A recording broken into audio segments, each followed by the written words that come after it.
listening to a BVA production. Welcome to the Post-Convention 2023 issue of the BVA Bulletin, Volume 78, Number 3. This is the audio version of this issue. Paul Mims of Kansas City, Missouri, is the newly elected national president of the Blinded Veterans Association. Wade Davis of LaPorte, Texas, is the new national vice president. The national secretary is Tracy Farrow of Biloxi, Mississippi, and Joe Bogart of Meridian, Idaho, is the national treasurer. Serving as district directors are the following: Wanda Grover of Rockville, Maryland, representing District 1. Randy Cantrell of Spokane, Washington, director of District 2. Douglas Ingram of Tallahassee, Florida, director of District 3, and Mike Cook of Clinton, Arkansas, representing the veterans of District 4. The immediate past national president is Joseph D. McNeil Sr. of Columbus, Georgia.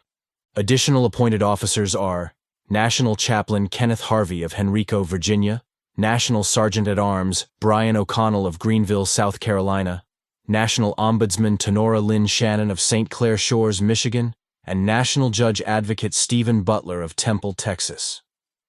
BVA staff members serving the association's membership nationwide consist of Executive Director Donald D. Overton, Jr., Chief of Staff Timothy Hornick, Director of Development Meredith Buono de Grossa, National Service Director Duane Driscoll, National Service Officer Marlene Davis Lilly, and National Service Officer Scott Quinlan. The new Director of Member Relations is Teresa Galgano. Andrea Malmer continues as the Director of Operations and Alec Libben as the Deputy Director of Government Relations. The newly appointed Ambassador Program Coordinator is Vernon Humphrey. The Information Technology Specialist and Webmaster is Jordan Chesley. Stuart Nelson is the Director of Public Relations, while Kylie Fitzgerald serves as Director of Communications. The two are, respectively, Editor and Associate Editor of this issue of the Bulletin. BVA's national headquarters is now located at 1600 Duke Street, Suite 510, Alexandria, Virginia, 22314. However, the official mailing address of the association continues as P.O. Box 90770, Washington, D.C. 20090. Each full-time headquarters staff member can be reached by dialing 202-371-8880 or toll-free 1-800-669-7079, and by then following prompts that connect the caller to the correct individual or team. Email communication will be forwarded to the appropriate recipient when sent through BVA's general email address, bva@bva.org. The Bulletin is published quarterly by and for all veterans with sight loss. There is no charge to receive the print version of the publication, which is available upon request of the national headquarters to any interested individual or organization. Requests for multiple copies will also be honored whenever possible. Other formats include a web-based narrated audio version with image descriptions, a PDF replica of the print version, and a descriptive email version transmitted as a Word document. Contents of this issue of the Bulletin are divided into the following section headings: Introduction, President's Page, by Paul Mims, Legislative Update, by Alec Libben, Executive Director's Message, by Donald D. Overton, Jr., A Week in St. Louis, Not Soon Forgotten, by Stuart Nelson and Warner Murray. Blinded veterans celebrate all veterans at ANC and nationwide. BVA mourns passing of beloved President Chaplin. Frustration becomes jubilation. New VA Health and Benefits app. By Tracy Farrow. BVA supports proposed HHS update to law implementation. By Tim Hornick. Around BVA. Auxiliaries View. By Robert Murphy. Veteran Service Program Update. By Pascal Baude. Chaplain's Corner. Harboring Grudges. Is There a Remedy? Of Note. In Remembrance. And A Final Thought. The cover of this, the Post-Convention 2023 issue of the Bulletin, displays the masthead, the BVA logo, and the name of the issue in the upper third of the page. The lower two-thirds contain 4 photos against a light blue background. Above all the photos is the following text in uppercase blue and red lettering, celebrating and honoring veterans in 2023. The first 3 photos have been placed above one long photo below that extends by itself across the page horizontally. The first of the 4 photos is an outdoor photo that depicts a lady and a gentleman holding, respectively, the U.S. flag and the BVA flag. Two white pillars are seen in the background, along with another U.S. flag displayed vertically with the stripes extending downward. The second photo, an especially small image, shows portions of 4 persons saluting the Arlington National Guard Honor Guard, following presentation of a wreath. Spectators look on behind them and to their left. The third photo depicts a lady in a long red dress accepting a gavel from a gentleman in formal attire and a garrison cap. Behind them are stairs leading to a platform. The somewhat panoramic photo below shows a large group of veterans, some of whom are wearing name badges, and some of whom have dogs, in front of circular fenced-in area. The summary caption reads, "The celebrated and long-anticipated BVA 78th National Convention in St. Louis, Missouri is now history. Nevertheless, memories of the week abound. The gathering of blinded veterans and their families from throughout the country had a bit of everything, both planned and spontaneous." Highlights and noteworthy details of the 5-day extravaganza are presented in this issue of the Bulletin. On a separate page with additional space are additional caption details about the cover as follows. Top left, Ruth Wallace and Lawrence Harrison pause outside Arlington National Cemetery's Memorial Amphitheater after representing BVA in the traditional parade of colors at the 70th Annual Veterans Day National Observance. Top center Don Overton and Alec Libin, facing the tomb of the unknown soldier, present BVA wreath. Accompanying them from behind and partially visible are Meredith Buono de Grossa and Duane Driscoll. Top right, at BVA's 78th National Convention Awards Banquet, Shauntina Gibson accepts gold gavel from newly elected National President Paul Mims. Bottom photo. BVA faithful willing to endure the heat and humidity of a Missouri summer day gather at renowned St. Louis Arch during first-ever convention service dog walk. The Monday morning walk was sponsored by Waymo and Humanware. Precedence page, by Paul Mims. This issue's Precedence page includes 2 accompanying photos. The first image is the usual head and shoulders thumbnail picture of the author of this section. Paul Mims is viewed here dressed in formal business attire with a light-colored shirt, tie, and dark suit coat. He is also wearing a BVA service cap. The lanyard from his convention name badge is visible as well. The background of the photo is BVA's Step and Repeat banner containing the scattered images of the organization's logo, seal, and website URL, bva.org. There is no photo caption. The second of the 2 photos also includes Paul in formal business attire, including the garrison cap. Standing with him in the picture to his right, similarly dressed, with a white cane and holding a microphone, is another gentleman shorter in stature than Paul. Seen in the distant background are 4 flags immediately in front of a white wall. The caption reads, "Joe McNeil formally bestows BVA presidential mantle on newly elected Paul Mims." The text of the president's page begins as follows. "During the 37 years I've been a member of BVA, I have seen several changes. A few years ago, I unsuccessfully ran for an office, and the first statement in my candidate speech was that BVA needed change. At this point in time and space, change is still needed. I don't pretend to believe that I am the only one who knows what changes need to be made, but I do know that I now have the job of leader of the force that will bring about those changes, if indeed those changes are the will of our membership and other leaders. It is a foregone conclusion that there is no such thing as a perfect organization. Of course, BVA is nowhere near a perfect organization either. Organizations are always going through stages of change, evolution, and what their members hope will be improvement. Most of those changes for organizations take place because of the environment in which the organization exists. One observation I have made is that the nature of the environment in which BVA now exists necessitates a multifaceted change. I have believed for years that the BVA leadership would benefit from trying to place more emphasis on the abilities of the membership, their input, and their knowledge, skills, and abilities. I intend to put that into practice as often as I can during my tenure. Just as the organization is not perfect, I don't intend to try to be a perfect president. I will simply do the best I can with the knowledge, skills, abilities, talents, and experience that I can bring to bear. Some things have already happened that have assured us that this is a time for change, whether we initiate the change or whether we simply respond to certain realities that, out of necessity, force us to change. One of those realities relates to our national conventions. Simply put, The nature of the economy is such that we will not be able to continue holding conventions in the same manner. They are too expensive with the numbers of attendees we have. The primary reason for that is because it has become too expensive for us to put on a convention at a high-quality hotel property, even with the generous sponsors we have had the past couple of years. This is further exacerbated by the rise in airline fares just to get to the convention, food prices in general, and skyrocketing rates for guest rooms. Another change that is happening within our organization is, quite frankly, a decline in the dynamics that help regional groups survive.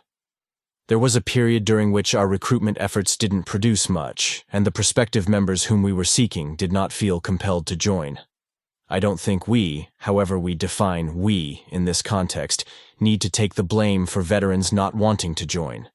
Nevertheless, we may have among us the ability to make the organization look more attractive to prospective members, as well as to the members we already have.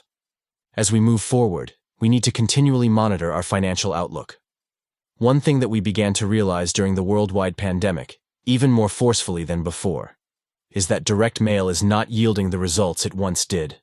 Many past and prospective donors are hanging on to even the $5 or $10 that BVA often received from them in the past. Those donations have turned to zeros, while the previous $50 donations have turned to $25 or $10. The change we need to make in fundraising is to become more competitive when it comes to gaining favor with funding sources. This applies to corporate sources as well as funds that can come from grants.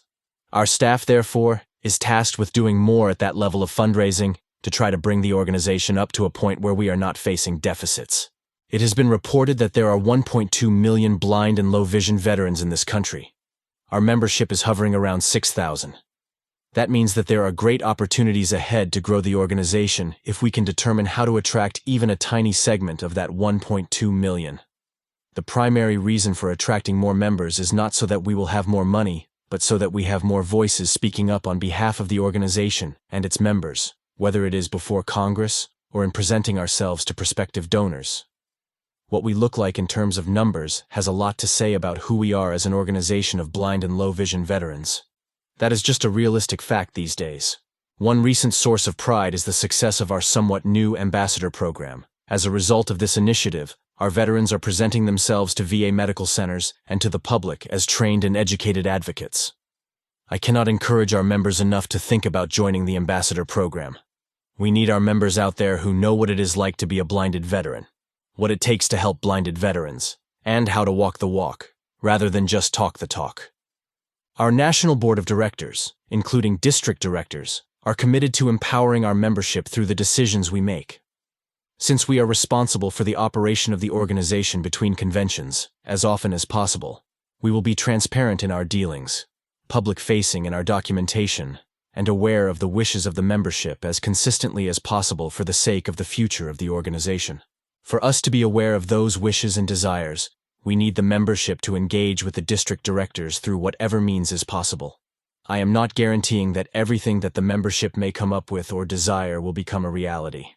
However, there is a point at which we, the board, cannot alone fully discern everything that is necessary for our future.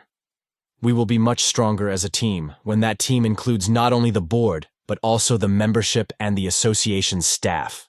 My job, therefore, as the leader, is to bring all the components of our organization together in a more cohesive unit, to work for and attain common goals that will benefit the future of the Blinded Veterans Association. I look forward to serving you the next 2 years as national president, and I hope, by the end of my term, that I have added something to the organization that has made it stronger, from the membership all the way up to the board and staff. Legislative Update by Alec Libin. 3 photos grace the 2 pages of this section of the Bulletin.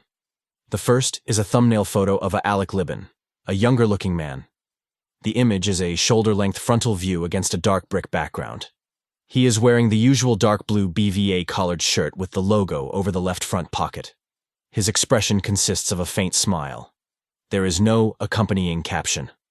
The second photo reveals 4 formally dressed individuals standing side by side behind a large wreath. The wreath contains a ribbon that extends from top to bottom and reads, Blinded Veterans Association, moving downward vertically. On both sides of the group are other wreaths, and behind the 4 are trees and other vegetation. The caption states, The VA Guided Veterans Day. National Committee assists in the annual planning of National Veterans Day celebrations at Arlington Cemetery and in other locations throughout the country. As an original committee member, and by virtue of its congressional charter, BVA enjoys a significant presence at such events. Pictured here near the Tomb of the Unknown Soldier wreath-laying, Alec Libben, far right, joins, left to right, Don Overton, Duane Driscoll, and Meredith Buono de Grossa. The third and final photo displays the seating area of a large outdoor meeting place. The image aims to capture the platform stage at the front. Therefore, the photo was taken behind the backs of almost the entire audience as they look toward the stage. In the photo, there are no people yet on the stage, but the seating area in front of it, and throughout the structure appears nearly full. The caption reads, "A sun-drenched Veterans Day morning at Arlington National Cemetery brought a capacity crowd of nearly 5,000 veterans, their family members, VA officials, and leaders of veteran service organizations to its memorial amphitheater." The update is expressed by the following. The last few months have been very productive on a chief legislative goal of ours, that of congressional action on the establishment of a federal advisory committee to work with the Department of Veterans Affairs, VA.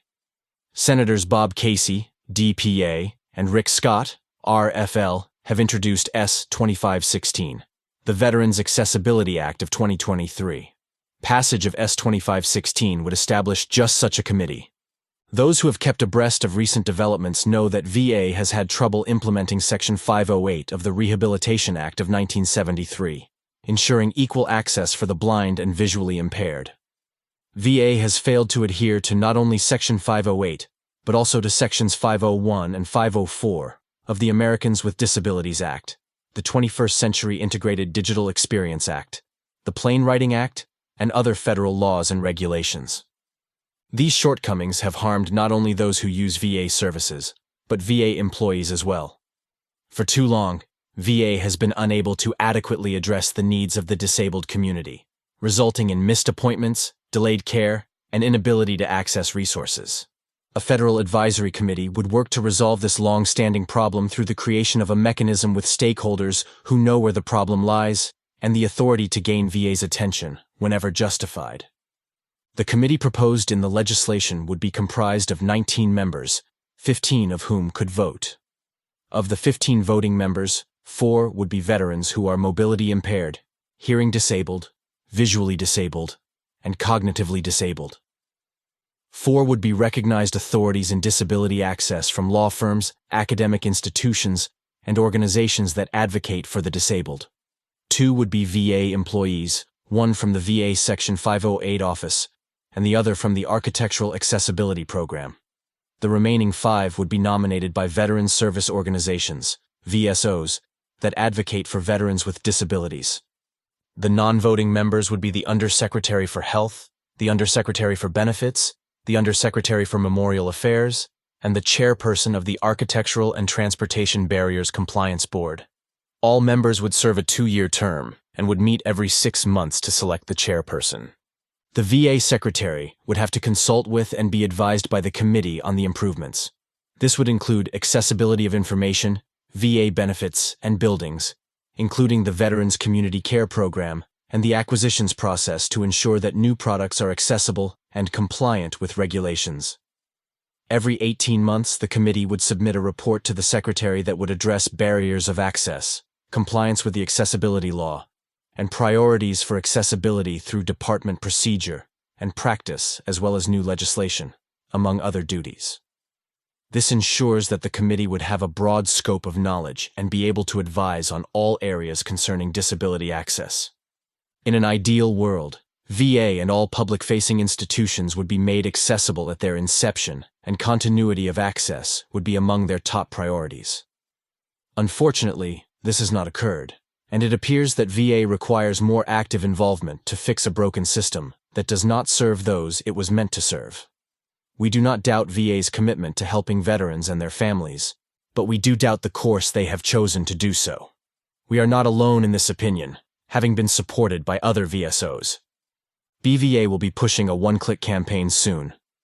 If you would like to support BVA's efforts by educating members of Congress about the vital nature of this proposed legislation that would establish this committee, Please check our weekly BVA happenings and tell others to contact their members of Congress once we begin the campaign. Executive Director's Message by Donald D. Overton, Jr. A small photo accompanies this issue's Executive Director's Message, the customary thumbnail image of Don Overton with a faint smile. The photo is like that described for other columns, with the photo subject wearing the same BVA dress shirt against an identical background. There is no corresponding caption with the image. Don's message begins with the following. Many of our BVA members and their families are probably aware already that October was Blind Awareness Month. Even more are probably aware of the significance of October 15th, originally designated in 1964 as White Cane Safety Day. One of our sister organizations in the blind community prefers to use the term White Cane Awareness Day, while presidential proclamations, VA, and other federal government agencies have more recently adopted Blind Americans Equality Day as the preferred terminology. Many of you at the regional group level participated this year in local activities on or around October 15th that call attention to safety issues for the blind and low vision at VA facilities, schools, or other locations with a public presence. Thank you for your efforts to promote BVA and the organization's service to veterans at these events. Another important date more recently passed, of course, is Veterans Day, an actual federal holiday always observed on November 11th. Although I look forward to this day every year, the holiday seems to gain greater meaning with each Veterans Day that comes and goes. This happens as my friendships and associations with veterans increase. Our fellow veterans are our heroes, and their service and contributions mean more to me now than ever before, as both BVA and VA together expand our outreach and concern from the estimated 120,000 blinded veterans to nearly 1.1 million low-vision veterans. For budget reasons, we set out to do this, at least for now, without additional professional staff or other important resources, but with a dedicated group of trained BVA ambassadors, volunteers, and role models who understand the meaning of dedication and loyalty to a cause. One such standout role model who attended the 78th National Convention is 93-year-old Army veteran Enrique Sanchez of the Bronx, New York, a Mexican-born naturalized U.S. citizen.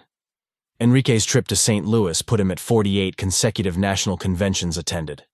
For that incomparable achievement and several more, he was more than well deserving of BVA's Circle of Excellence Award, announced at the President's reception and later presented at the awards banquet. While Enrique's mobility may not come as easy as it did just a few years ago, we all sense that he still has the same enthusiasm and desire to serve his fellow veterans that he did when associating with them at his first convention in 1976. One of his greatest triumphs, likely the one that tops them all, was his adjustment to blindness. "The thing that got me through was joining BVA," he was quoted as saying in a recent Bulletin article. "VA and BVA see to it that we have the necessary tools to work with, that we are always taken care of, and that we are never alone." As BVA continues its attempts to keep up with ever-expanding workloads, we must still take time to salute, publicly recognize, and serve veterans like Enrique for their sacrifice, service, and mentorship.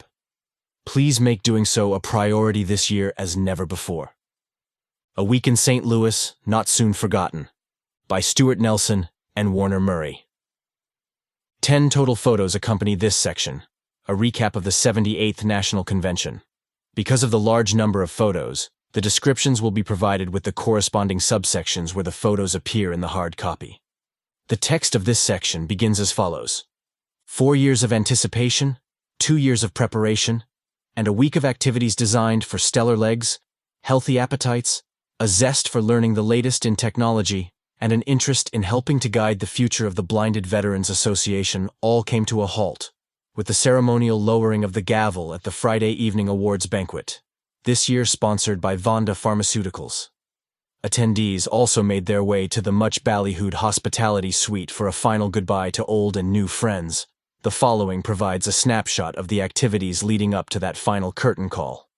Virtual town halls become Convention Springboard. BVA held 4 virtual sessions dedicated to introducing events and sharing critical information about the impending 78th National Convention to promote the event and encourage participation. The first, held June 6th, surpassed expectations for attendance and provided the impetus for several association members to eventually register and travel to St. Louis. The next 2 sessions, scheduled for June 20th and 27, presented proposed bylaw amendments and an opportunity to discuss them with the organization's national officers. A final session on July 11th again examined the overall content of the convention, but in greater detail than it was on June 6th. Many issues that had been tentative were resolved in time for the July 11th meeting. Critical sponsor support, offered freely, generously. A photo accompanies this subsection. The full-length image consists of a lady and two gentlemen standing together. They both have faint smiles. The lady is attired in a formal dress, while the man in the center is dressed in coat and tie. The man on the right is wearing a dress shirt, but not a coat and tie. All are displaying their convention name badges. The caption reads, Eschenbach Optik of America, Director of Marketing Timothy Gales, Center, recognizes Shantina Gibson and Enrique Sanchez as the company's angel sponsorship recipients for 2023. The convention had many success stories, but none more compelling than those emanating from a record number of sponsored meals and activities. Although 3 sponsors did not purchase booth space, they were an integral part of the convention and crucially important in their support.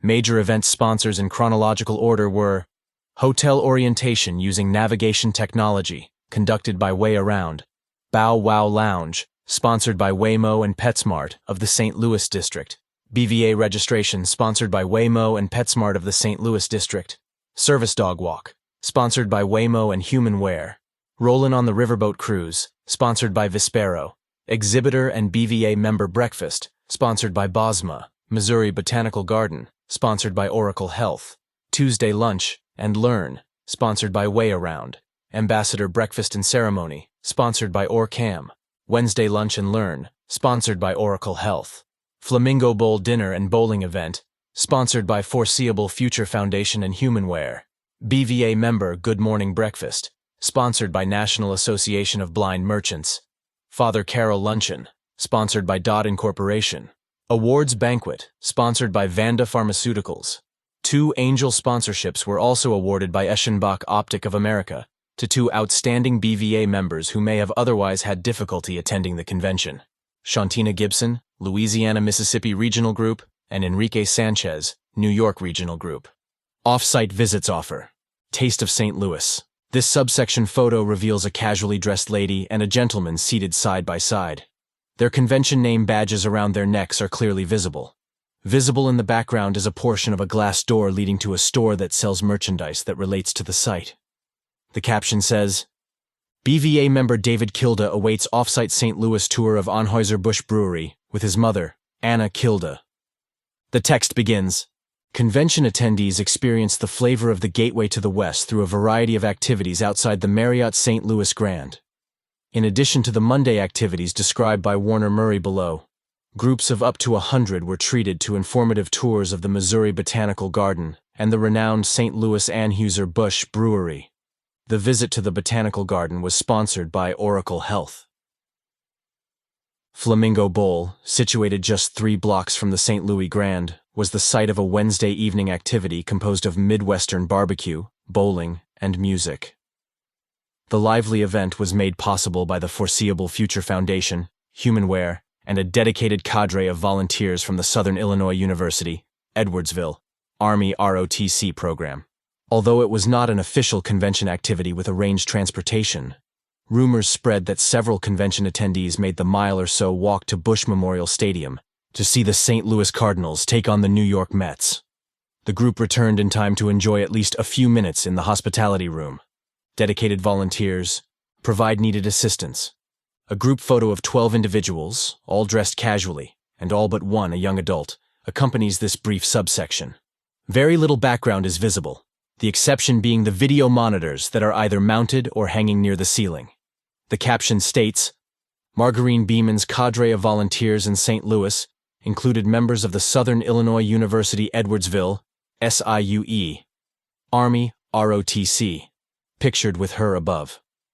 The cadets patiently assisted veterans and their families with food and drink at the August 16 off-site activity in a packed and noisy Flamingo Bowl.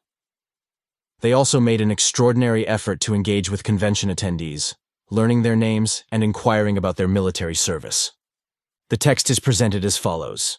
If calculations are correct, BVA honorary member Margarine, the Busy Beeman, has now completed 33 consecutive years of volunteering and locating local volunteers to assist veterans and their families at the conventions. To all who knew her then and those who know her now, she hasn't missed a step. Thank you, Margarine, for your continuous service to BVA, and, although there is only one Margarine, thank you for locating volunteers who share, at least in part, your enthusiasm and your energy. Happy barks emanate from Bow Wow Lounge. The corresponding photo shows a faintly smiling gentleman dressed in informal attire and wearing a convention name badge. Next to him is a guide dog in a sitting position on the floor. Behind both is a table filled with bags containing the names of dogs that are part of the convention. The caption reads, Chaplain Kenneth Harvey introduces his guide dog to the convention Bow Wow Lounge.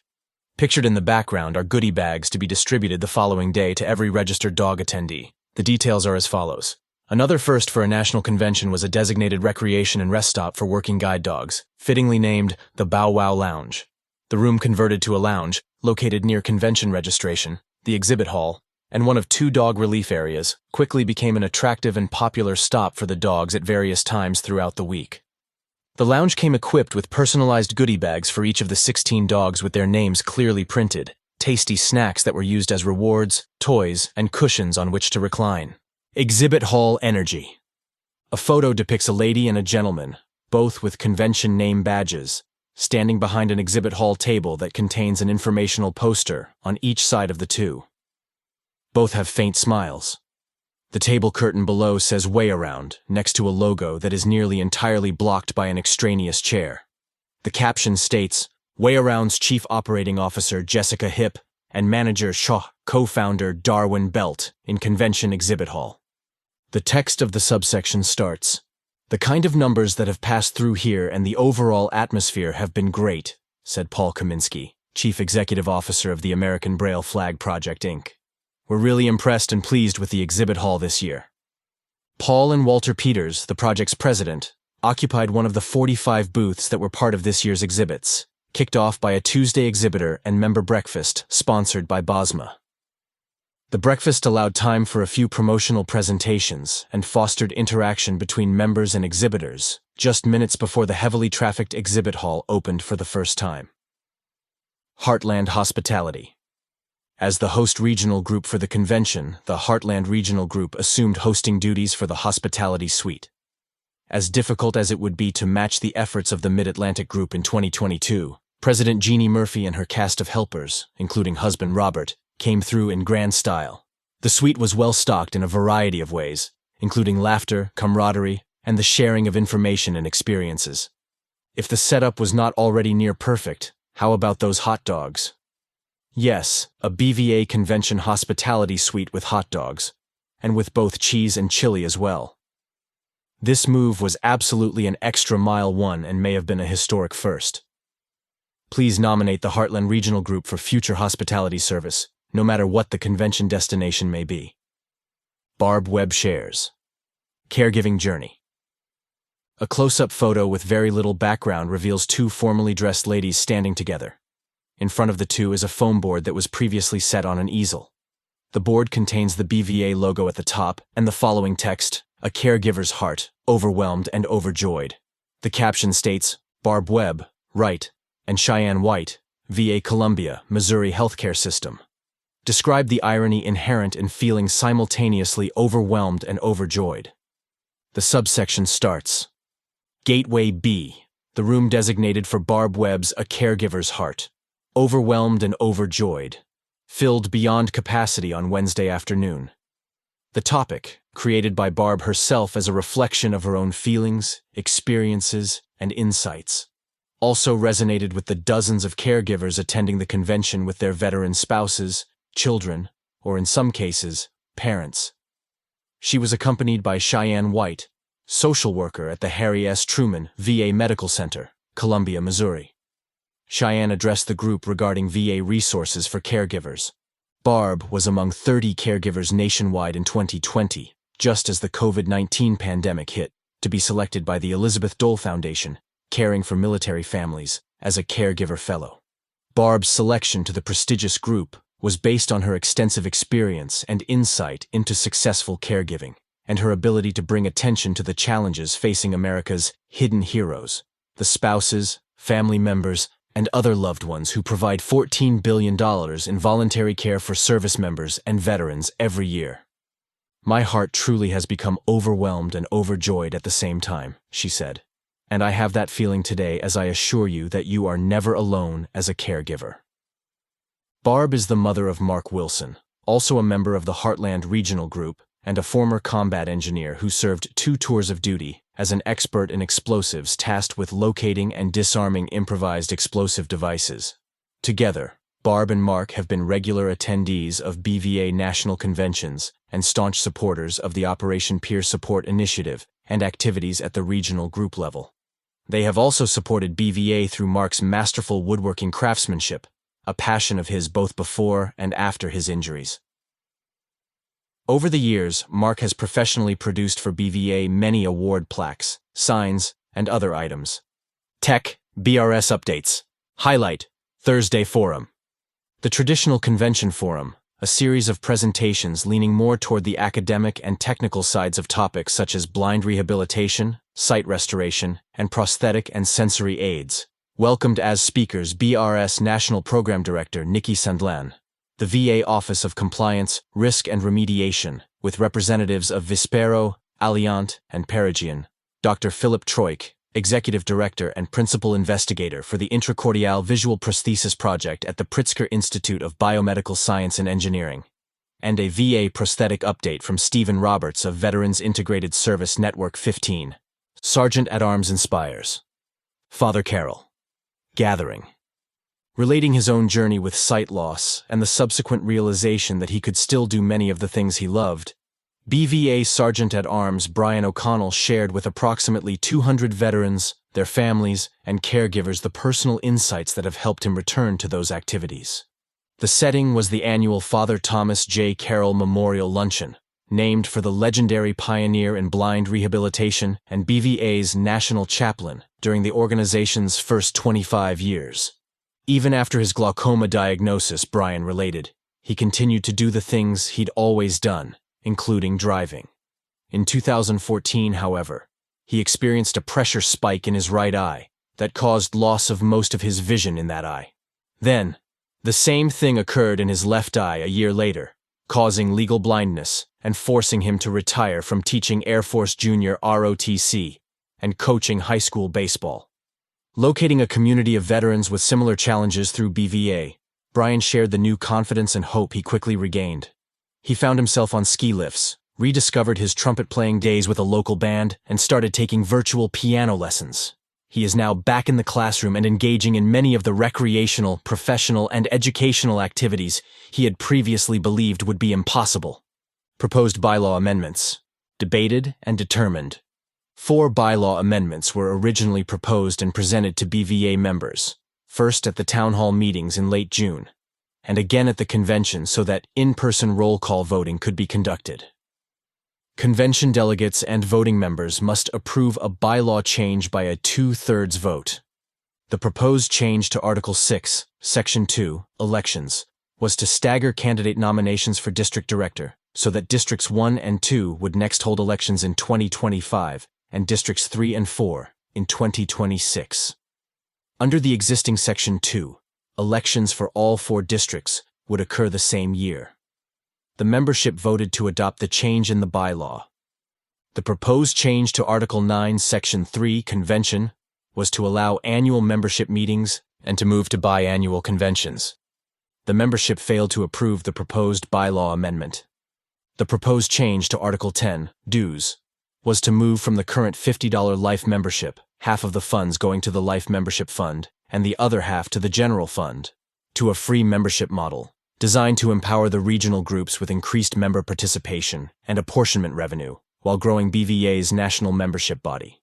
The membership failed to approve the proposed amendment. The proposed change to Article 17 was to delete the article entirely based on a National Board of Directors vote to sever its relationship and all ties to the BVA auxiliary. Events leading up to the convention and a subsequent meeting held August 14th resulted in the withdrawal of this proposed bylaw change. There was no vote for the change on the convention floor, and Article 17 remains intact and in force, with no other action planned for the foreseeable future. Delegates, voting members, elect new national officers. Culminating the flurry of activity all week in and around the Marriott St. Louis Grand was the closing business meeting election of Paul Mims, Heartland Regional Group, as the new national president. Convention delegates and other attendees also elected Wade Davis, Houston Regional Group, as the national vice president, and Tracy Farrow, Louisiana-Mississippi Regional Group, as national secretary. Joe Bogart of the Gem State Regional Group was elected national treasurer. Awardees recognized. At luncheon, banquet. 3 photos accompany this subsection.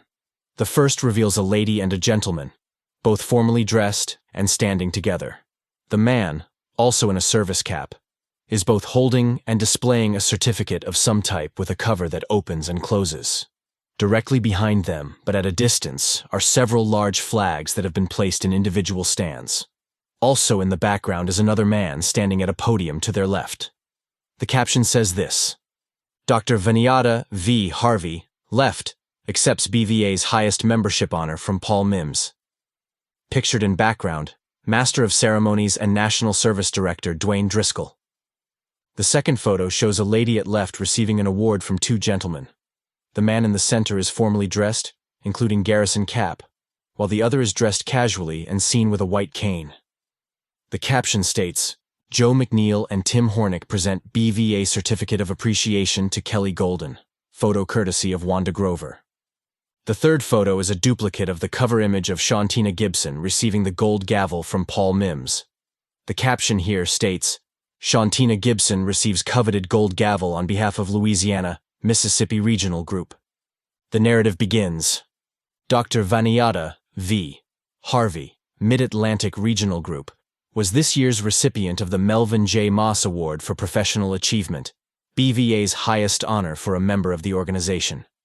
The award, presented at the Friday night banquet, recognizes success in a professional setting outside the work of BVA, especially as the success relates to overcoming the challenges of blindness. Gary Scholerman, Louisiana-Mississippi Regional Group, received the Irving Diener Award for outstanding work and service to the regional group, which has relied on his initiative and drive for many years in the organizing of activities and projects such as the Braille flag donations and dedications, not to mention the perfection with which he performed his secretary responsibilities. Tracy Farrow, Louisiana-Mississippi Regional Group, and the recently elected National Secretary, has logged hundreds of hours as BVA volunteer at the Biloxi VA Medical Center the past year, particularly the BRC within the medical center facility. Tracy functions as both a BRC advocate as well as one of the watchdogs guarding them, always assuring that his fellow veterans are well taken care of. A new Circle of Excellence Award was presented to Enrique Sanchez for his example of loyalty to his fellow blinded veterans, especially within the New York Regional Group.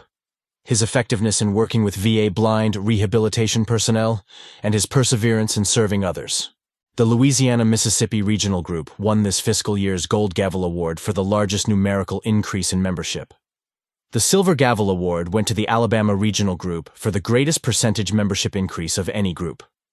At the Friday Father Carol Luncheon, Joe McNeil presented certificates of appreciation to Shelley Blomstrom, blind rehabilitation specialist, Kansas City VA Medical Center; Dawn Klaus, Visual Impairment Services Team, VIST, Coordinator, Eastern Kansas Healthcare System; Jennifer Ettinger, VIST Coordinator; Michael J. Crescens, VA Medical Center; Kelly Golden, Blind Rehabilitation Outpatient Specialist, BROS, Albuquerque, New Mexico, VA Medical Center; Samantha Hance, BROS, Kansas City VA Medical Center; and John Mykut, VIST Coordinator, Alexandria, Louisiana, VA Medical Center.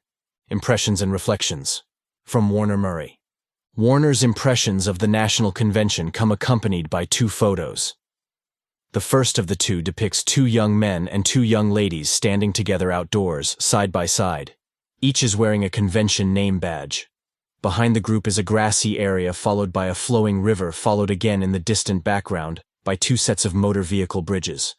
All of the subjects of the photo are smiling broadly. The man at the far left has his right thumb pointed upward, as does the first young lady moving right.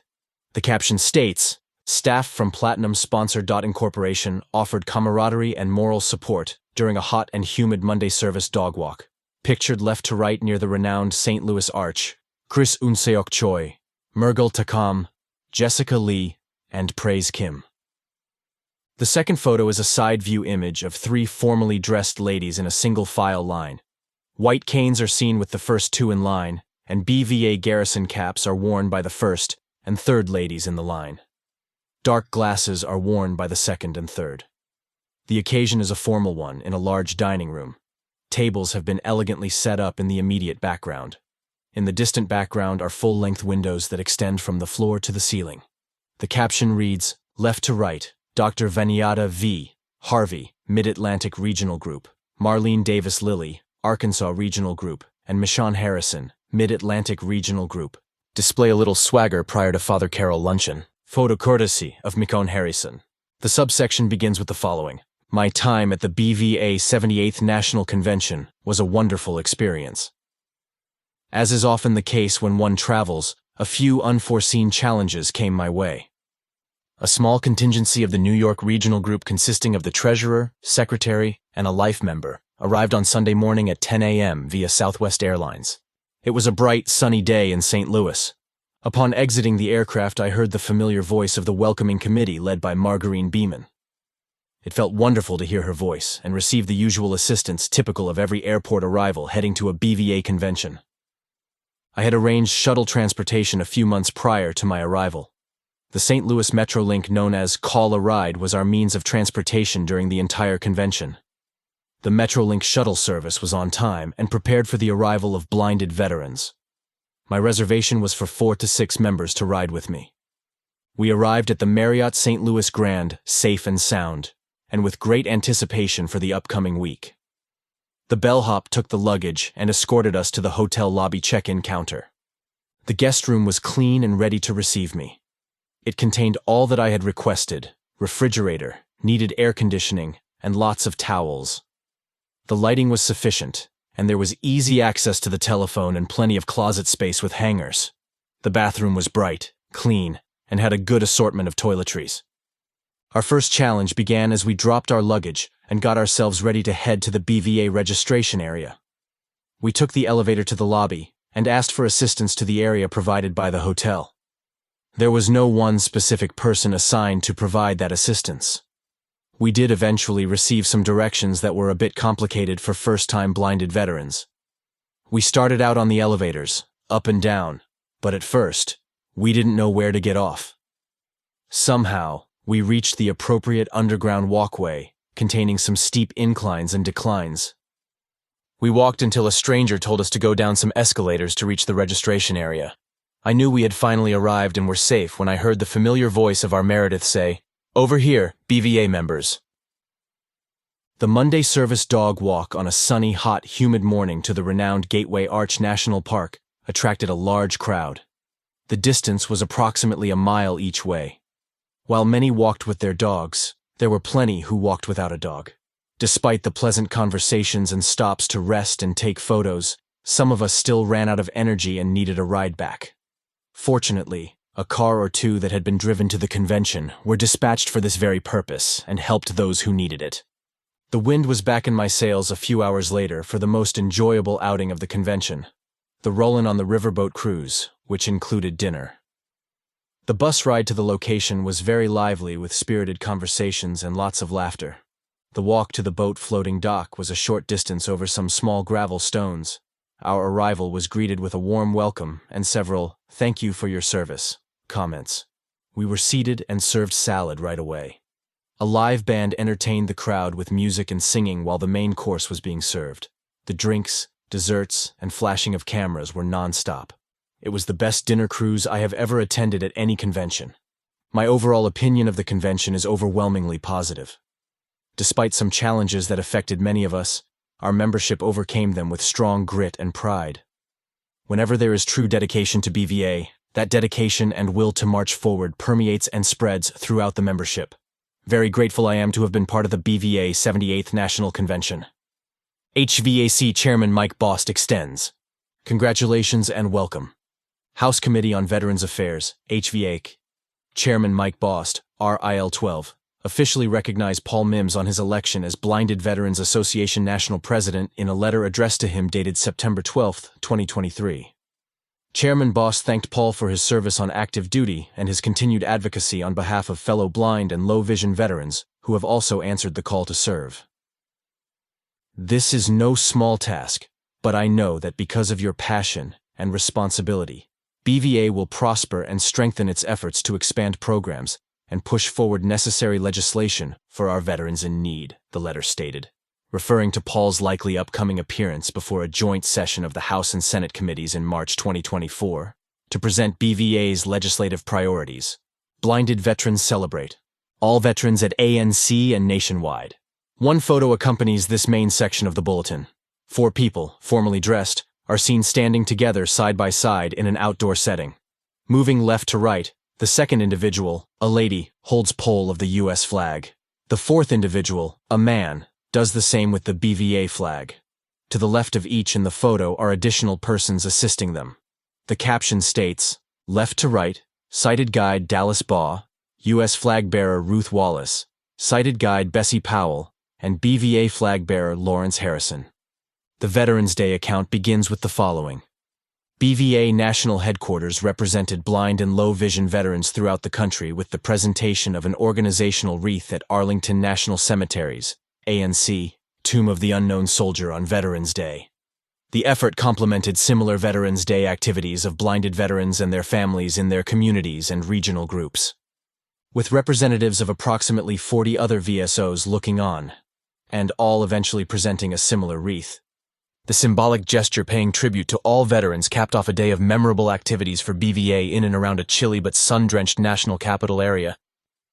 Participating in the wreath laying were Executive Director Don Overton, Director of Development Meredith Buono de Grossa, National Service Director Dwayne Driscoll, and Deputy Director of Government Relations Alec Libben. The laying of the BVA wreath followed the traditional dignitary wreath laying precisely at 11 a.m., witnessed by Don and Meredith, and performed on this occasion by President Joseph R. Biden. Afterward, the President joined Secretary of Veterans Affairs Dennis McDonough and Veterans of Foreign Wars of the United States, VFW, Commander-in-Chief Dwayne Sarmiento in addressing veterans and a capacity crowd of approximately 6,000 out in the cemetery's adjacent Memorial Amphitheater. Several hours before the ceremonies, Don began his Veterans Day before dawn to attend a breakfast for VSO presidents or executive directors at the White House. Following the president's wreath-laying, he was seated on the same amphitheater platform as the other VSO leaders and introduced as the BVA executive director. With the BVA flag firmly in a harness at his waist, Mid-Atlantic Regional Group Vice President and Washington, D.C., Resident Lawrence Harrison marched with the flag in the ceremonial parade of colors with the assistance of sighted guide Bessie Powell. Ruth Wallace, a Northern Virginia blinded veteran who recently learned about and joined BVA, carried the United States flag with the assistance of her father, Dallas Baugh, also a military veteran. VFW, the host organization for the entire day's events by virtue of its membership on the Veterans Day National Committee to which BVA also belongs, hosted a reception at the Military Women's Memorial. The event was also attended by the BVA contingency following the wreath-laying. BVA mourns passing of beloved President Chaplin. These 2 tributes come accompanied by a photo that goes with each one. The first of the 2 photos reveals a gentleman formally dressed and sitting at a table. In front of him are 2 water bottles and a cup. The background is totally dark except for the partial profile of a lady seated behind him. The caption states, with a garrison cap that lends emphasis to his Hawaii roots, Dr. Roy Kekahuna pictured at congressional witness table prior to presenting BVA's 2011 legislative priorities before a joint session of the House and Senate committees on Veterans Affairs. The second photo shows a seated gentleman, casually dressed and with dark glasses. His is a broad smile. A lady with a faint smile is also viewed to his right and slightly behind him. The caption states, Chaplain Neftali Sanchez with his sister, Nohemi Marquez, at BVA 71st National Convention in Milwaukee, Wisconsin. The text of the section commences with the following. BVA National Headquarters was saddened to learn of the recent deaths of BVA stalwart national leaders, Dr. Roy Kekahuna and Neftali Sanchez. National President, 2009-11, Past National President Dr. Roy W. Kekahuna passed away on July 1st in Las Vegas. Roy served BVA in numerous regional group capacities and national offices, culminating with his election in 2009 as national president at the 64th National Convention in Portland, Oregon. Roy and his wife, Laurel, were also the impetus behind the selection and execution of the 66th National Convention in Las Vegas in 2011.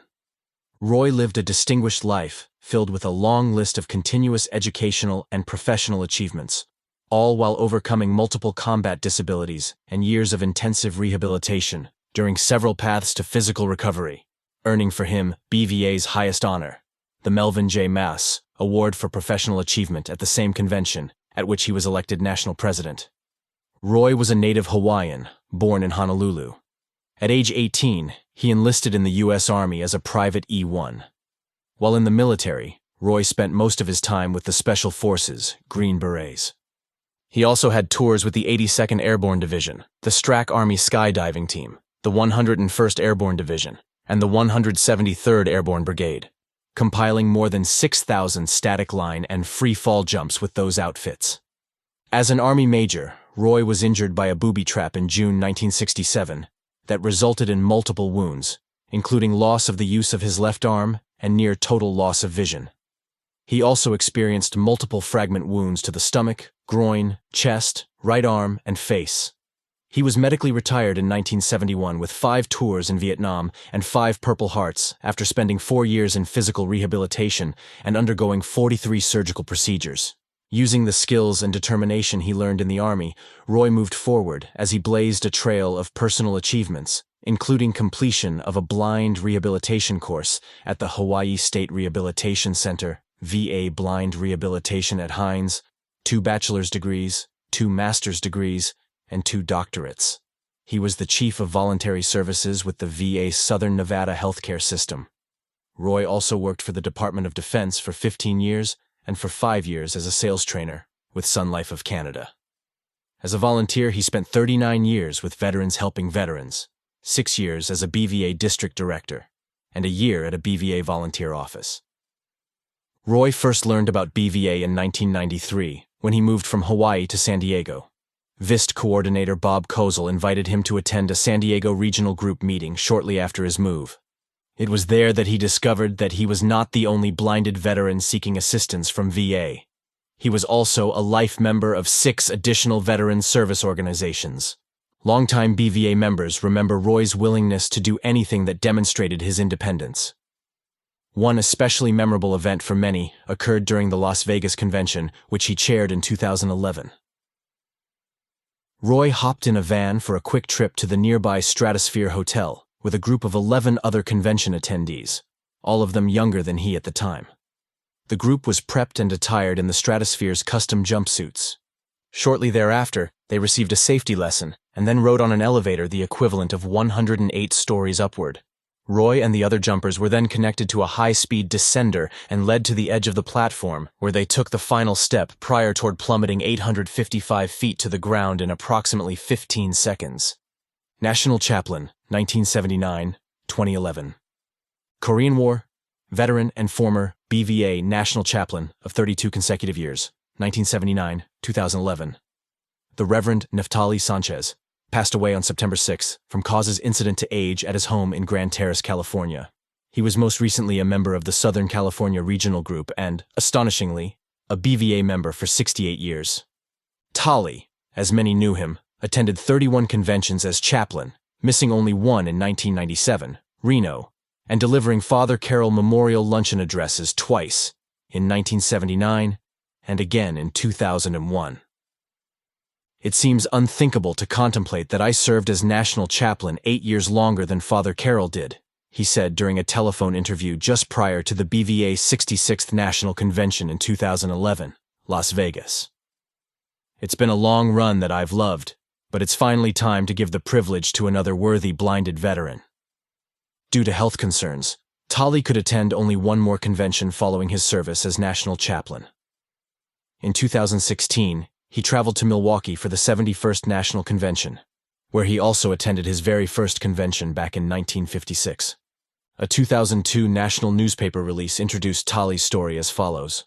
One blinded veteran has taught many Americans how possible it is to overcome great adversity if one does not abandon hope for a bright future and full life.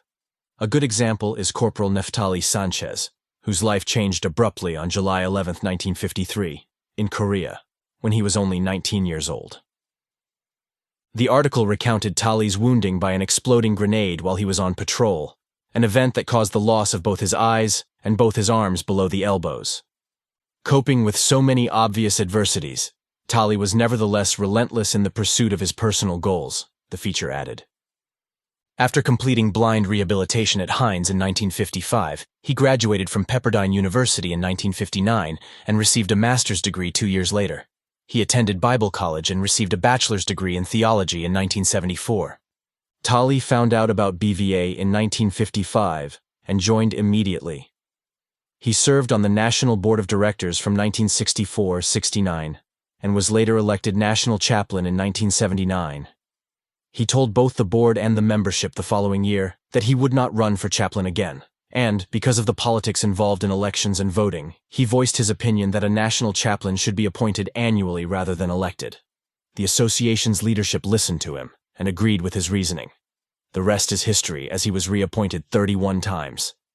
Judging by his many years of involvement and service, of much greater importance for Tali than a position were opportunities for him to serve, particularly to render assistance and support to those who may be climbing the same mountain that he had already successfully climbed. The explanation for Tali's service may well be rooted in a November 13, 1953 news article in the El Paso Post reporting his injuries in Korea. The article quoted Tali's mother, who had just visited him for the first time since his return to the States. The place of that meeting was a hospital in San Antonio, Texas. If Neftali was discouraged, he never showed it, she said. He seemed happy and full of plans for the future. The Tali Sanchez described by his mother in 1953 is the same remarkably courageous, positive-thinking BVA member and national chaplain BVA knew and loved for all but 10 years of its 78-year history. Frustration becomes jubilation. New VA Health and Benefits app. By Tracy Farrow. Frustration. When it comes to vision loss in VA, that word could cover a multitude of subjects. I wish to cover just one, along with an ensuing remedy that for me is most dramatic. The source of the frustration was My Healthy Vet. Perhaps that is all I need to say to this specific audience, but, in a nutshell, this innovation has been a disaster for people without sight, leaving a sour taste in our mouths. There is a group of folks at VA who have taken on the challenge of making things a whole lot better. We met some of them at the convention, while others have been involved in beta testing, with the goal of developing a user-friendly app that is accessible. Whatever their connection to the development of this mobile application, some well-deserved praise is coming their way for how they set new goals for accessibility and made it happen, thus alleviating frustrations of all kinds for the present and very likely for the future as well. Although the goal was to develop an app that could be used by a smartphone, still the wave of the future, the big plan was for all the information to be available after only 4 clicks. With that in mind, the next step was to move what was or is available from My Healthy Vet to an app for either a phone or tablet. I am not certain how well this worked in the Android world, but, for iPhones and iPads, the results have been phenomenal. Taking nothing away from the accomplishment, there is one annoyance that is being worked on and will hopefully be resolved soon. To better understand where I am coming from, go to the Apple Store on your phone and download the VA Health and Benefits app. To make doubly sure that it is the right one, there will be a logo of a blue square with VA in it. The next step is the setup, which is the problem VA is currently attempting to remove. This problem involves the requirement to use a credentialing service. My Healthy Vet, ID Me, DS Login or login.gov to verify our status as veterans. Then, of course, comes the 2-factor authentication. It's a pain in the neck, but we can do it once and then not have to go through everything again. Once logged in, we can detect 4 tabs on the bottom of the screen: Home, Benefits, Health, and Payments. Select Home first.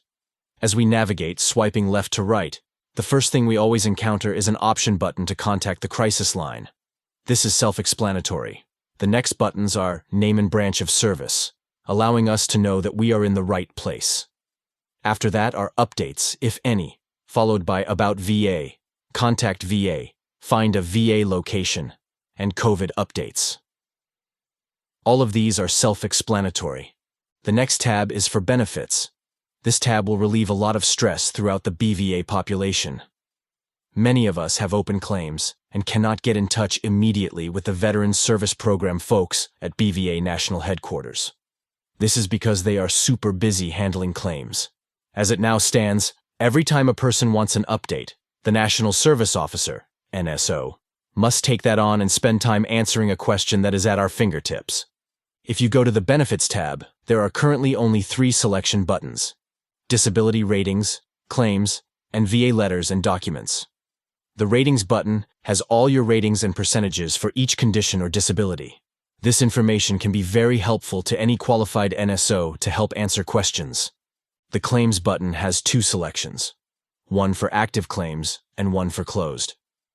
The contents of those huge envelopes we have received in the past, the ones with all the pages we cannot read and often must take to someone else to read to us, are available right there on a computer screen. VoiceOver or a screen reader will read them aloud to us, and we do not have to wait for the mail. With 4 simple clicks that require less than a minute, we can have our answer, versus waiting for a return call from an NSO. In addition, you can check this every day if you wish. The last button is the one we need for the tax relief letters, commissary authorizations, proof of service, and more. Depending on the particular need and the information requested, we can filter and tailor-make what appears in the letter. If registering a car, for example, the Department of Motor Vehicles may have us print directly to their printer or send an email to them right there. The Health tab is also filled with options that make our lives easier. The first button relates to our VA appointments. Do we want to take a vacation at the last minute but can't remember when that appointment is scheduled? Again, forget the phone, click 4 times, and you have what you need. The button also has our past appointments, so that we can schedule a new one if it is time to do so. Next is the Messages button. This one allows us to send secure messages to nearly anyone within the VA system, but definitely to our primary care manager, VIST coordinator, pharmacy, and other vital services. We can add attachments, type a message, or perform several other functions. These are secure, fast, and reliable. Please try them out. Next up is the Prescriptions button. Since I do not use Department of Defense pharmacies, I do not have anything available through this option. Many of you, however, should be able to view your prescriptions and refill them if available, totally managing the process. Vaccines are the next option. This button will bring up all the vaccines VA knows about. If I obtain a vaccine at a DoD facility, the information is shared. However, if I get a flu shot at Walgreens, for example, I can take that record into VA and they will upload it for me, or I can send a secure message with that attachment to my primary care manager, and it will be there. This is great if I am traveling out of town and need to show proof. Last up is the COVID updates. This option is very comprehensive and can be reviewed for situational awareness. The final tab shows Payments. This has any payment that VA has made to us, and can help with balancing our physical and mental checkbooks. When showing another individual the benefits of this app, please use some caution. We may not want to show this tab since there are no secondary menus from which to choose. The information just pops up, and it may not always be information we wish to show others. One of the biggest updates being worked on right now is the update for travel payments. The goal is to get reimbursements linked to appointments and have payments go through automatically. As with anything else, it must be built and tested first to ensure that another frustration like My Health Event does not rear its ugly head again. Road test this app and you will find that your frustrations have been lowered considerably. The change may end up being so stark that the frustrations quickly turn into jubilation.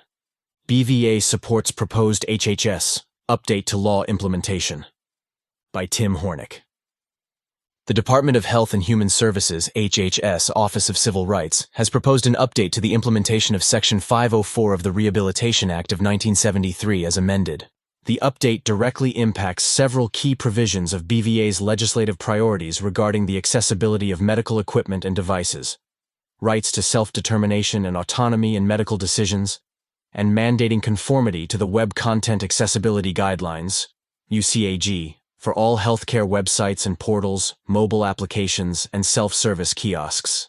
This update regarding how individuals with disabilities engage in healthcare-related action is the first one in the 40-year history of Section 504. BVA is publicly expressing strong support for the proposed update.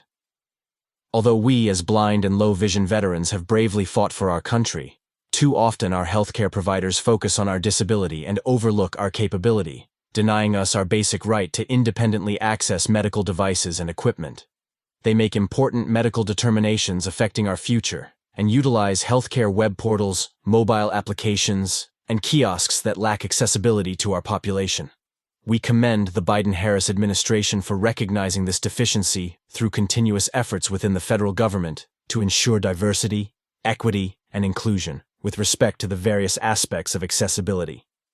Previous BVA efforts focused on the implementation of Section 504 and Section 508 within the Department of Veterans Affairs, and HHS's proposed rulemaking builds upon these efforts. After all, it is through BVA's efforts that the Veterans Accessibility Act of 2019 was passed to ensure the appropriate implementation of WCAG throughout VA. Likewise, BVA has advocated with VA's prosthetic services and sensory aids and blind rehabilitation service to ensure that veterans' preferences for accessibility are accounted for in the selection and issuance of devices issued to veterans. Unfortunately, this is only the first step. BVA is currently attempting to keep these efforts moving forward.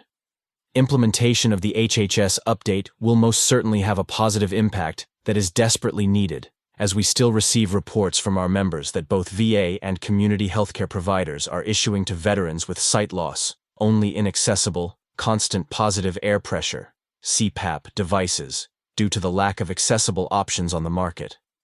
Additionally, constant monitoring of glucometers remains problematic for blind individuals. Without pressure from HHS upon the greater healthcare world, this will remain the status quo. If you have experienced barriers in accessing appropriate healthcare services, or have been ignored by your healthcare team, or have received only inaccessible devices, send an email today to info@bva.org and tell us your story. Through your feedback, we will continue to challenge the healthcare sector to become more accessible to blind and low-vision veterans around BVA.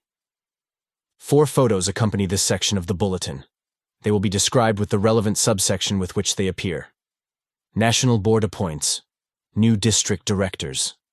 Mike Cook, Arkansas Regional Group, and Randy Cantrell, Spokane Inland Empire Regional Group, are the newly named directors of Districts 2 and 4, respectively. District 2 is comprised of the following states: Arkansas, Illinois, Indiana, Iowa, Kansas, Louisiana, Michigan, Minnesota, Mississippi, Michigan, Nebraska, Ohio, Oklahoma, Tennessee, and Wisconsin. District 4 includes Alaska, Arizona, California, Colorado, Hawaii, Idaho, Montana, Nevada, Utah, New Mexico, Oregon, Texas, Washington, and Wyoming. A Vietnam veteran of the U.S. Air Force, Mike was a Civil Air Patrol Leadership Aerospace graduate and began his service as a cadet at age 13. Upon completion of flight training, he earned his private pilot license on his 17th birthday and his commercial pilot certificate on his 18th birthday. He was a professor of astronomy while serving as a federal inspector, U.S. Civil Service. He is the current secretary of the Buddy Spivey Razorback, Arkansas Regional Group. A veteran of the U.S. Navy with deployments as a jet aircraft troubleshooter on the USS Oriskany and the USS Ranger, Randy is the immediate past president of his regional group. He recently successfully completed the BVA Ambassador Training Program and is now functioning in the official capacity of an ambassador at the VA Medical Center in Spokane, Washington. Effective Recruiting Brings New Members by Teresa Galgano. We are thrilled to share some fantastic news with our membership. The Blinded Veterans Association family is growing stronger than ever. We are proud to announce that 46 remarkable individuals have recently joined our esteemed organization, and their commitment to our mission is truly inspiring.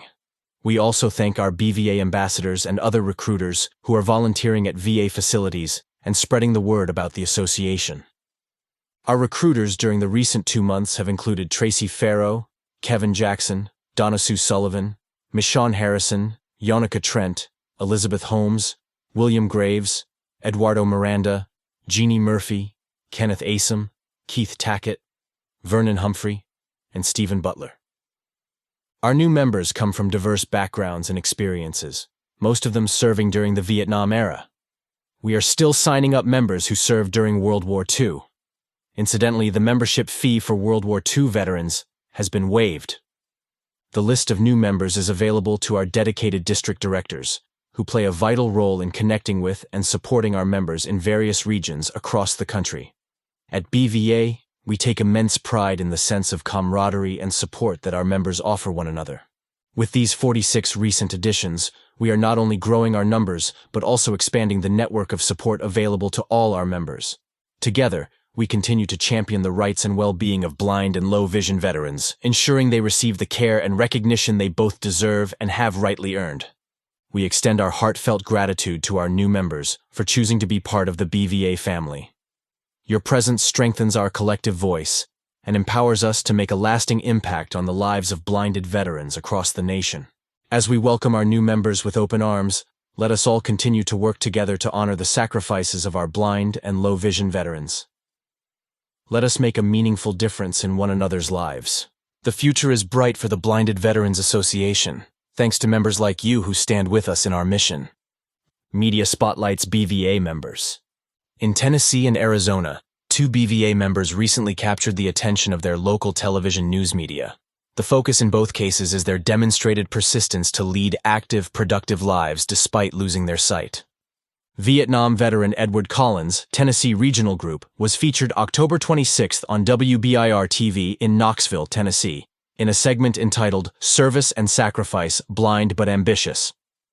James Malone, an at-large BVA member from Tempe, Arizona, with only a trace of remaining vision, has been developing his archery skills the past year, thanks to personal motivation and the recreational therapy program at the Phoenix VA Medical Center. The ABC TV 15 report out of Phoenix on October 31st also referred to both James's routine on a tandem bicycle with his wife and his desire to take up skiing for the first time this winter. Ambassador's Conduct. Veteran Buddy Checks. Supporting VA's National Buddy Check Week. October 9-14, BVA continued with the effort throughout the month of October via the association's 2 graduating classes of ambassadors. It included a check on well-being and an offer of support. Ambassadors are trained blind and low-vision volunteers who are passionate about helping other veterans. They are reaching out by phone or email simply to check in and provide information about BVA resources and services when appropriate. The Buddy Check is not a solicitation call. Its purpose is to offer support and friendship. National Buddy Check Week is a nationwide campaign conducted annually. It is supported and promoted by VA, encouraging veterans to connect or reconnect with their veteran friends, just to check in. The campaign's origin is the Strong Veterans Act of 2022, which addresses mental health care provided by VA. It contains 27 sections requiring VA to work collaboratively with the Indian Health Service and other partners. VA's Buddy Check Week also builds on the success of the American Legion's Buddy Check program and the Veteran Wellness Alliance's Get Involved program. Blind Americans Equality Day. Celebration a hit in D.C. An accompanying photo reveals 3 blinded veterans, 2 men and 1 lady, standing side by side. One stands with a white cane. A 4th lady, not a blinded veteran, joins them at the far left. All are dressed casually and, although the photo was taken indoors, all are wearing jackets or coats of some type. All are smiling faintly except for the serious look by the man at the far right. The caption states, "Left to right at Blind Americans Equality Day event. Visor Clinic Supervisor Deidre Dockery, MS, CRS, Mid-Atlantic Regional Group Baltimore Chapter. President Harvey Guerry, Wanda Grover, and Jim Vale. Photo courtesy of Lawrence Harrison." The subsection begins. It may have been Halloween, but members of the Mid-Atlantic Regional Group and staff of the Washington, D.C., VA Medical Center's Vision Impairment Services Outpatient Rehabilitation, Visor Clinic, had their minds on an equally important but different theme as they made their way to an all-day October 31st event promoting awareness of the white cane and care of our nation's blind and low-vision veterans. Some 20 attendees from the regional group were encouraged to attend the event. They were motivated by the following invitation.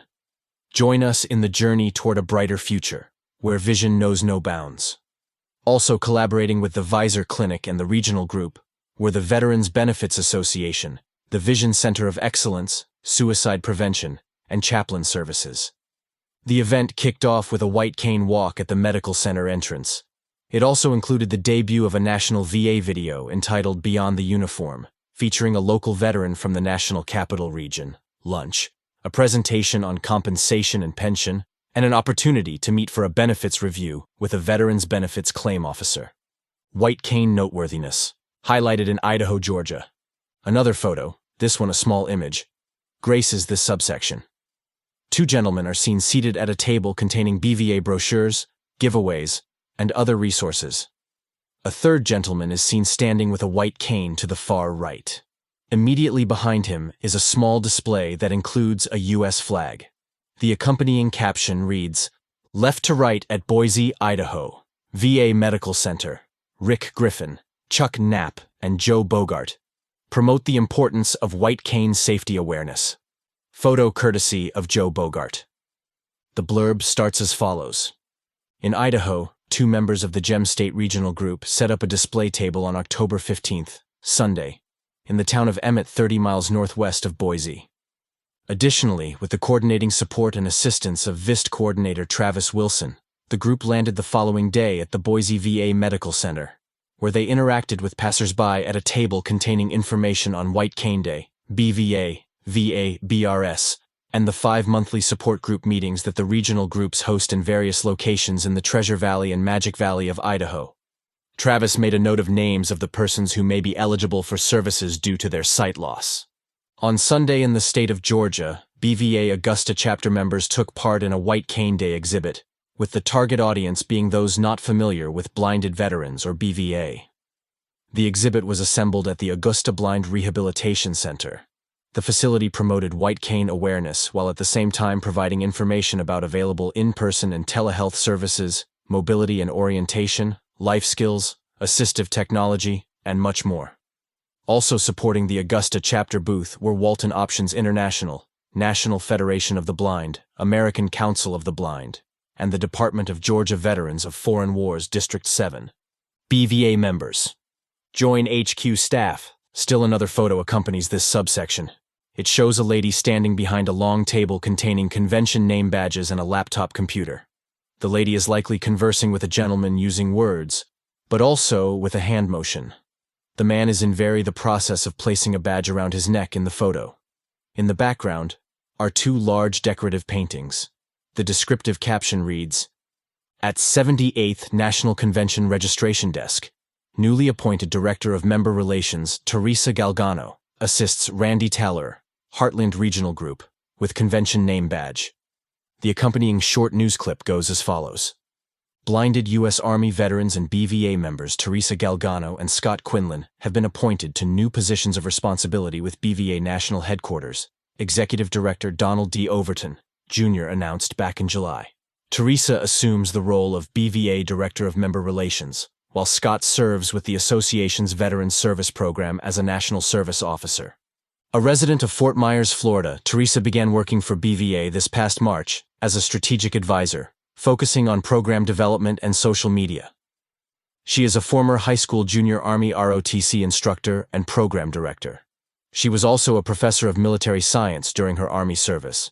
Teresa earned a bachelor's degree in agricultural economics from Cornell University and a master's degree in educational technology from Webster University. She is currently completing a second master's degree in mass communication social media from the University of Florida. Teresa's volunteer service includes tenure as board secretary of the General James Dozier Scholarship Fund, an initiative to raise money to support the Lee County, Florida, Junior ROTC program, and fund scholarships for students entering university, ROTC programs, or a service academy. Scott, a resident of Fountain Valley, California, is known for his many passions and activities despite being totally blind due to diabetic retinopathy. He joined the Army at age 19 and served for 6 years immediately before the First Gulf War. Despite his adversities and challenges, Scott returned to school, earning a bachelor's degree in psychology and a master's degree in social work. He served for a short time as a BVA field service representative and has been a peer counselor at the Braille Institute, a volunteer at the Long Beach VA Blind Rehabilitation Center, and a member of the Board of Directors of Lions Sight and Hearing Foundation of Southern California. He is a longtime member of the Huntington Beach Lions Club. Executive Director reacts to airline service dog dilemmas. Don Overton was quoted in a Washington Post investigative report on August 28 that highlighted the difficulty in keeping fake service animals off planes, while at the same time assuring that all legally blind persons with trained guide dogs are allowed to fly. The article reported on the increased difficulty in taking guide dogs onto flights since new Department of Transportation rules took effect in January 2021. The original intent of the regulations, however, was to help blind air travelers by cracking down on a rise in passengers passing off untrained pets as service or emotional support animals. To read the full article, including Don's comment about traveling with a guide dog, visit www.washingtonpost.com/wellness/2023/08/airline-regulations-service-animals. BVA Advocacy Efforts. Spur Waymo. Thank you. BVA recently supported Waymo's efforts to operate in the city of San Francisco. The service is a fully autonomous ride-hailing operation enabling people with disabilities to move more freely and less expensively than they would using other ride-hailing services.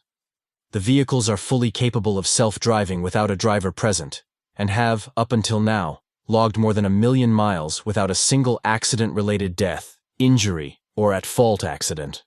On August 10th, just 4 days before the opening of the 78th National Convention, the California Public Utilities Commission, CPUC, voted 3-1 after a 6-hour hearing to allow Waymo to operate its driverless vehicles in San Francisco at any hour of the day throughout the city of San Francisco. The win is a huge one for both Waymo and the vast amount of funding that has gone into developing the technology in recent years. Prior to the vote, citizens were able to express their opinion and leave a comment. BVA prepared a letter for BVA Happenings readers to send to the CPUC, advocating that Waymo be granted a permit to operate in San Francisco. The association also joined other disability advocacy groups in signing an open letter penned to the CPUC, expressing approval for the restrictions to be lifted. During the convention week, Waymo expressed thanks for the BVA effort as follows. On behalf of the entire Waymo team, we want to take a moment to extend our heartfelt gratitude for your unwavering advocacy these last few weeks and months as we work together to make our community safer and more accessible. Your generosity of time and tireless support have made a true impact, and we are so fortunate to partner with you. Your dedication to serving our country's service members is inspiring, and your efforts have undoubtedly played a crucial role in raising awareness and fostering understanding about the transformative benefits of autonomous driving technology. Thank you for being a steadfast advocate, a beacon of insight, and a driving force behind positive change in the community. Once again, thank you for your invaluable contributions throughout this lengthy permit process. We are excited to continue collaborating in more fun and powerful ways. Amanda, Heather, Rachel, Suze, Stefania, and the rest of the Waymo team. Red Dress Runners Grant supports Braille flag donations. Every year on the second Saturday in August, the New Orleans Hash House Harriers, who claim to be organized as a local drinking club with a running problem, host the Red Dress Run, a charity run in the French Quarter of New Orleans. Thanks to application materials submitted by former BVA National President and Louisiana-Mississippi Regional Group member Joe Burns, also a member of the Red Dress Runners himself, a generous grant was awarded to the group in 2022 for the purchase of bronze and acrylic Braille flags for WRBH, a New Orleans radio station dedicated to the blind and visually impaired. Joe and fellow regional group member Gary Scholerman made the presentation on March 8th. Other flag donations made possible by the grant occurred at the New Orleans Lighthouse for the blind and VA community-based outpatient clinics in the Louisiana cities of Hammond, Slidell, Houma, and Franklin. Plans are also in place for donations to the New Orleans Crippled Children's Hospital and the New Orleans City Hall. The Red Dress Runners charity event this year was held on August 12th, just prior to the BVA 78th National Convention. Joe and his guide dog participated for the second consecutive year. All in wild garb, joining Joe were Yoneka Trent, Vice President of the Carolina Regional Group, Yoneka's guide dog, and Shantina Gibson, Louisiana-Mississippi Regional Group. Check out the noh3.org Facebook page or Google Red Dress Run to access a few humorous visuals, as Gary recommends. Gary also said that the regional group would soon be applying for still another grant to accommodate the many locations for which they still hope to place more Braille flags and plaques, while at the same time taking advantage of opportunities to promote BVA. Successful golf outing. Offers appreciated support. BVA was again the fortunate beneficiary of proceeds from the Mark Klein Memorial Golf Outing this past July 29th in Norton, Ohio. The event, now 6 years in the making and still expanding, celebrates the life of a contact lens and spectacle frame sales representative who admired veterans so much that he annually participated in the Rolling Thunder motorcycle ride in memory of all MIAs and POWs. Mark Klein's family and friends, most notably Mark Holliday, Kim Snodgrass, and Rod Snow, organized the annual event in 2018 after his untimely death from a heart attack. The event resulted in an $8,000 donation this year, despite unusually trying weather conditions. There were sizable donations in previous years as well. We contended this year with our largest attendance to date, but also our first bad weather occurrence in 6 years as it rained hard several times during the round, said Mark Holliday. That impacted our ability to display our auction items, and we lost some attendees after the weather moved in. But those fabulous individuals who did stay supported BVA very nicely. The golf tournament has a unique founding and history that have blossomed somewhat miraculously over 6 years. Mark Klein enjoyed golf and the friendships that it creates, so it was logical to have a golf outing in his name, Rod Snow told the Norton Post newspaper back in 2018. Kim Snodgrass and Mark Holliday spoke with Mark's widow, Terry, and together they agreed that blending golf, optical vision, and Mark's respect for veterans made the Blinded Veterans Association the logical beneficiary of the proceeds. Sincerely honored by the donation, the BVA Board of Directors expresses a heartfelt thanks for the kindness and support demonstrated by all who have remained affiliated in any way with the Mark Klein Memorial Golf Outing. Scholerman, Burns Relate Wall. Tactile Experience on Podcast. Gary Scholerman and Joe Burns of the Louisiana-Mississippi Regional Group were interviewed in the early summer for an award-winning local radio program and podcast entitled The Tactile Traveler that began airing on Apple Podcasts on August 1st and will eventually be broadcast on National Public Radio, NPR, and other outlets and platforms. The subject of the podcast was Visiting the Vietnam Veterans Memorial Wall, during which both veterans recounted their tactile experiences and the emotions the experiences evoked at the wall. The Tactile Traveler is the brainchild of semi-retired career journalist Nick Eisenberg, who hosts the program, which appears on Apple Podcasts on the first Tuesday of every month. Eisenberg seeks to empower blind people to see the world and help sighted people see the world in a new way. The show is now in its 5th season. BVA applauds airline actions.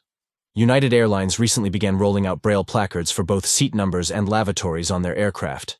National media outlets began reporting this week. The move is one that Don Overton believes will make air travel much more comfortable and peaceful for blind and low vision veterans while, at the same time, increasing the efficiency involved in seating passengers and helping them locate the lavatories. Traveling by air is accompanied by occasional frustration and stress to even the most experienced of flyers.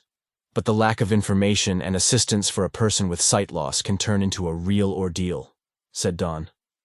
The Braille numbers and other basic information that can soon be accessed by touch will decrease our dependency on others and allow the flight crew to focus on their major responsibilities to all passengers. United expects the accessibility features to be available across its mainline fleet by late 2026, part of its plan to further overhaul its aircraft to help the carrier be more inclusive and welcoming for all travelers. United's Chief Customer Officer Linda Jojo told USA Today that the changes are simple for the time being. Braille immediately above the seat and then inside and outside the lavatories. BVA recognizes milestone. 75th anniversary at Heinz. BVA Chief of Staff Tim Hornick composed a brief historical summary, found immediately below, of the association's role in the early beginnings of the first VA Blind Rehabilitation Center, BRC, which officially opened on July 4, 1948, at the Heinz, Illinois VA Medical Center.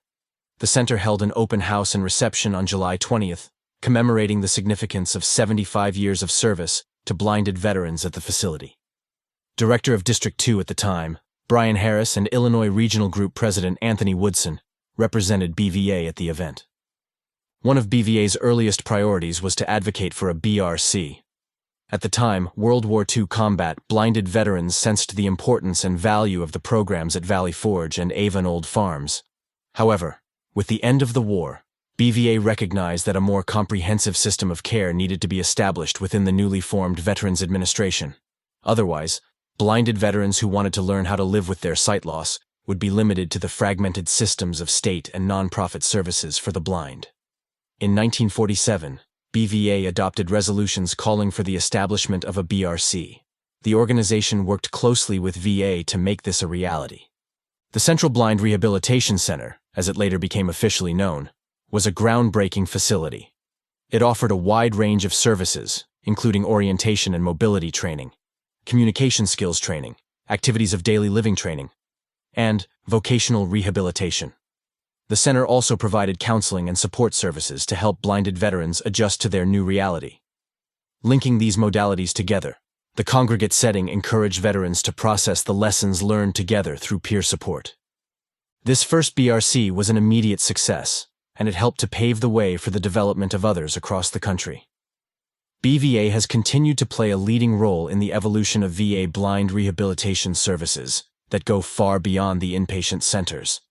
The organization has advocated for increased funding for rehabilitation programs, and it has helped to develop new and innovative rehabilitation techniques. BVA has also worked to raise awareness of the challenges faced by blinded veterans and to ensure that they have access to the services they need. Today, there are 13 comprehensive residential BRCs in the VA healthcare system. Additionally, approximately 160 VIS coordinators provide VA's lifelong case management care. Rounding out the BRS continuum of care are the BROs, the VISOR programs, and the intermediate and advanced low-vision clinics. The future of blind rehabilitation is bright. With the continued support of organizations like BVA, blinded veterans will have the opportunity to live independent and fulfilling lives. VetTech and VetTech Talk. Still strong after full year. An old saying and cliche that remains popular is that time flies when one is either having fun or is too busy to worry about what to do with any spare moments. Such is most assuredly the case for Tim Hornick in planning and carrying out the VetTech Weekly Wednesday webinars and VetTech Talk, which completed their respective anniversaries on October 4th of 5. The same could well be said for the loyal and faithful participants who regularly spend their Wednesday and Thursday afternoons listening to and talking technology for the blind and low vision. Upcoming VetTech topics and scheduled activities are regularly communicated via the weekly BVA Happenings electronic newsletter and through a Monday or Tuesday. Reminder the following week, just before the session.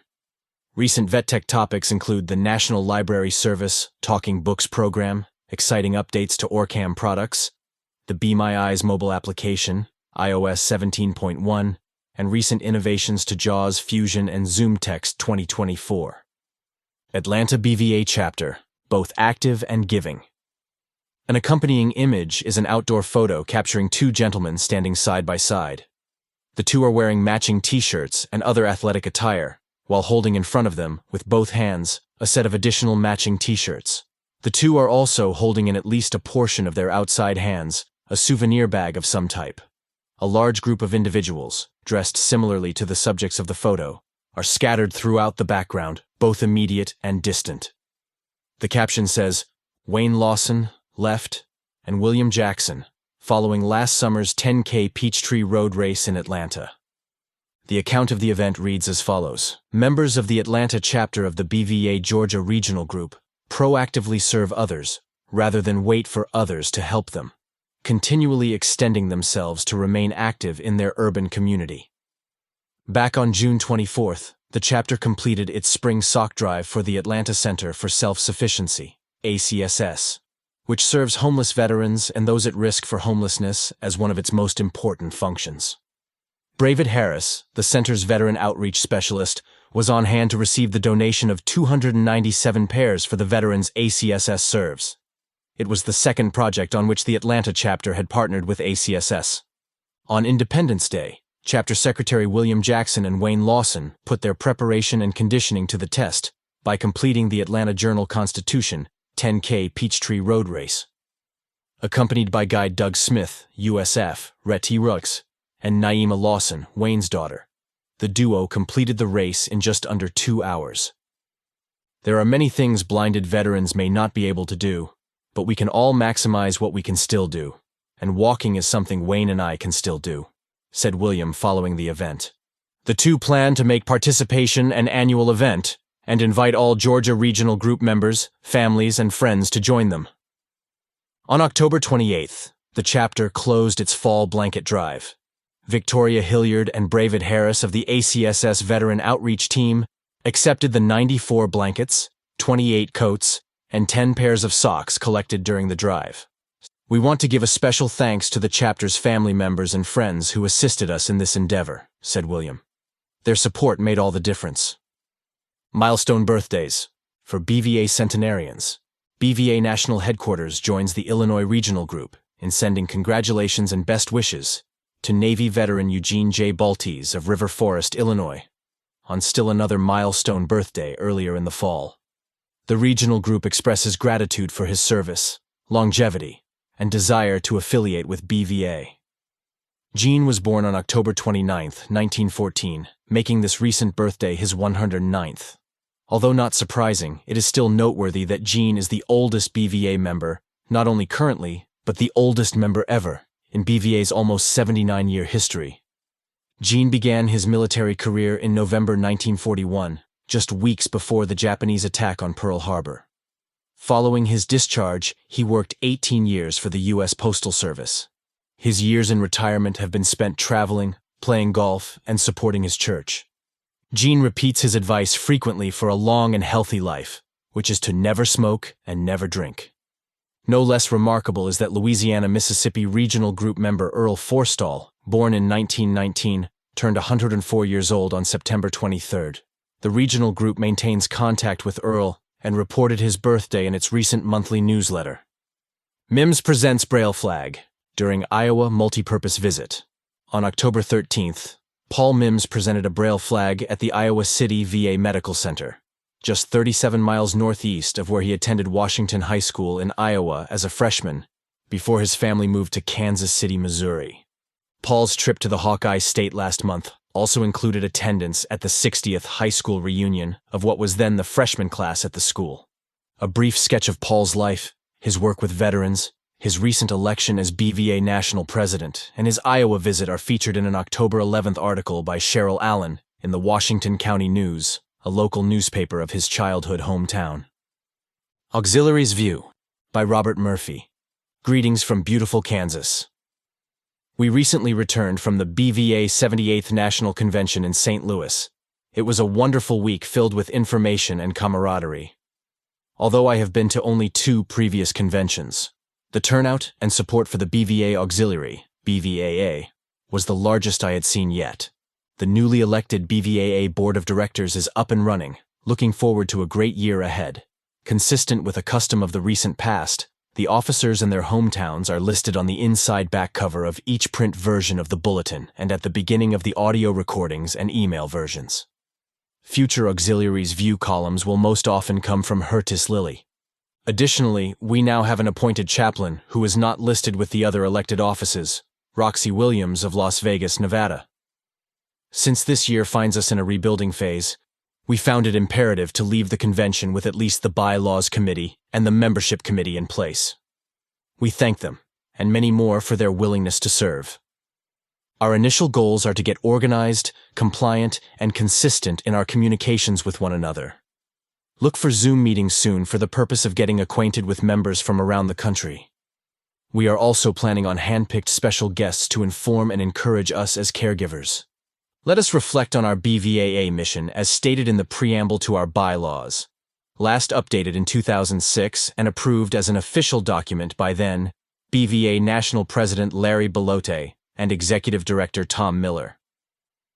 We, as members of the National Blinded Veterans Association Auxiliary, in order to aid the Blinded Veterans Association in whatever fashion we are able, and to develop a deeper and more widespread interest in that organization, among family members and friends, and to preserve and strengthen a spirit of fellowship among auxiliary members so that they may give mutual aid and assistance to one another, do adopt and establish these bylaws.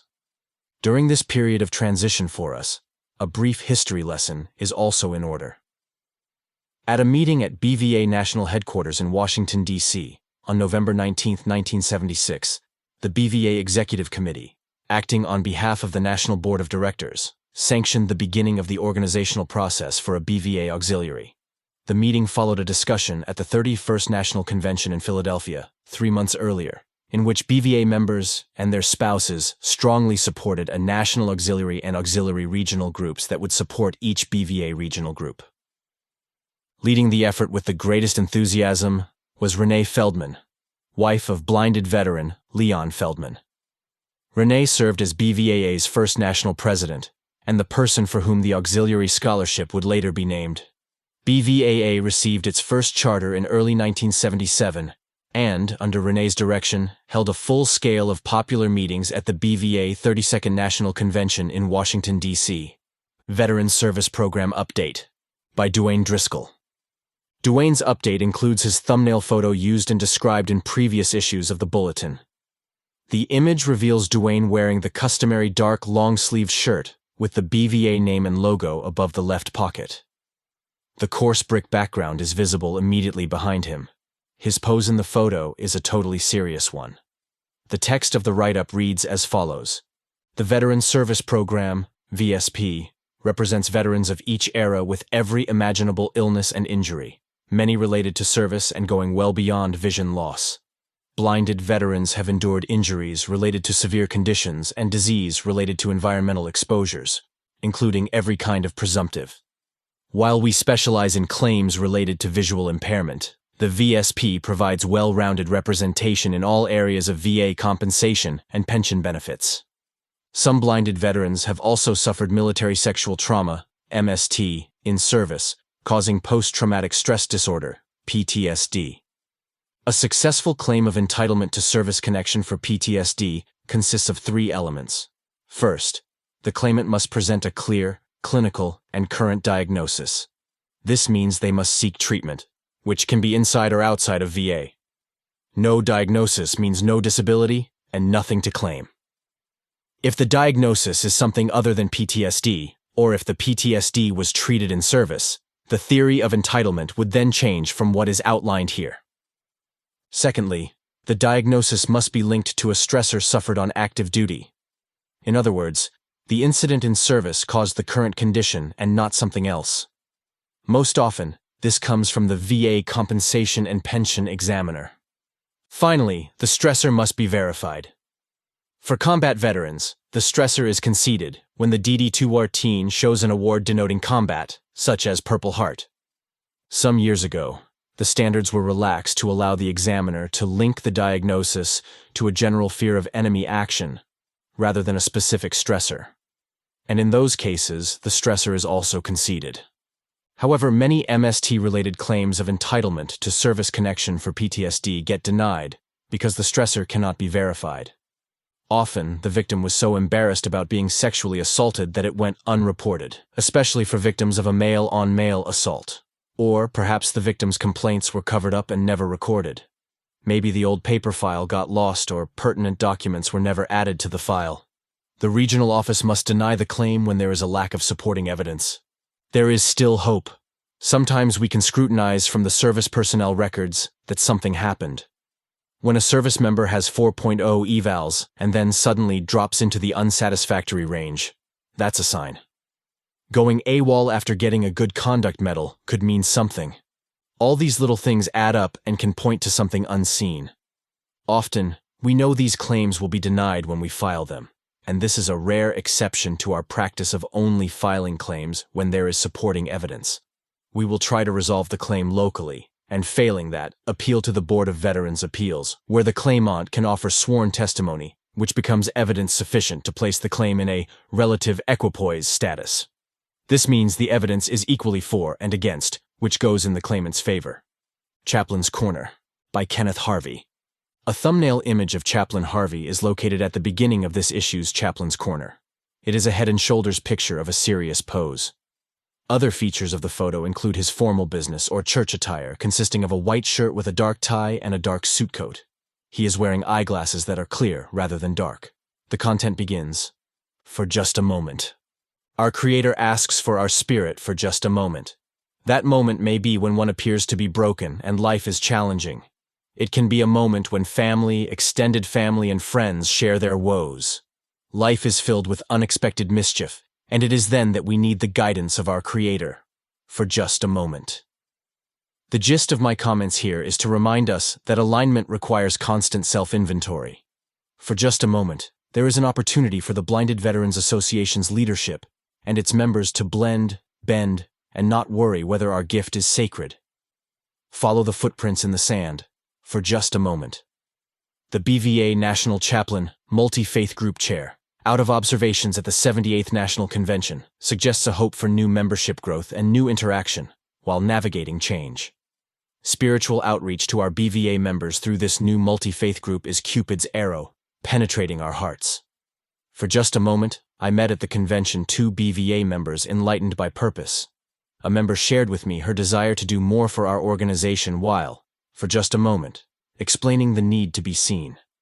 I felt the impact of that experience. Another member shared with me the picture of a sparrow resting in the palms of hands. She also shared her meaning of how this art helped a close friend through the COVID-19 crisis. For just a moment, we guide ourselves to happiness through chaos. Many others spoke with me at the convention. For a moment, they were pleased by the opportunity, and the difference was made as I listened to their concerns. BVA's light represents our will to work, recruit, and share. Our aim is to accept and respect one another. My moments throughout the convention allowed me to support our will to disagree, while we also entertain a will to accept change. Good news. The Creator already knows and understands our belief systems. For just a moment, I paused to learn from the membership and to reach out to the community. As the National Chaplain, I request your attention, for just a moment, to get to know you all. Take a moment to assist me to serve you and do the same for all appointed chaplains throughout all the regional groups and chapters.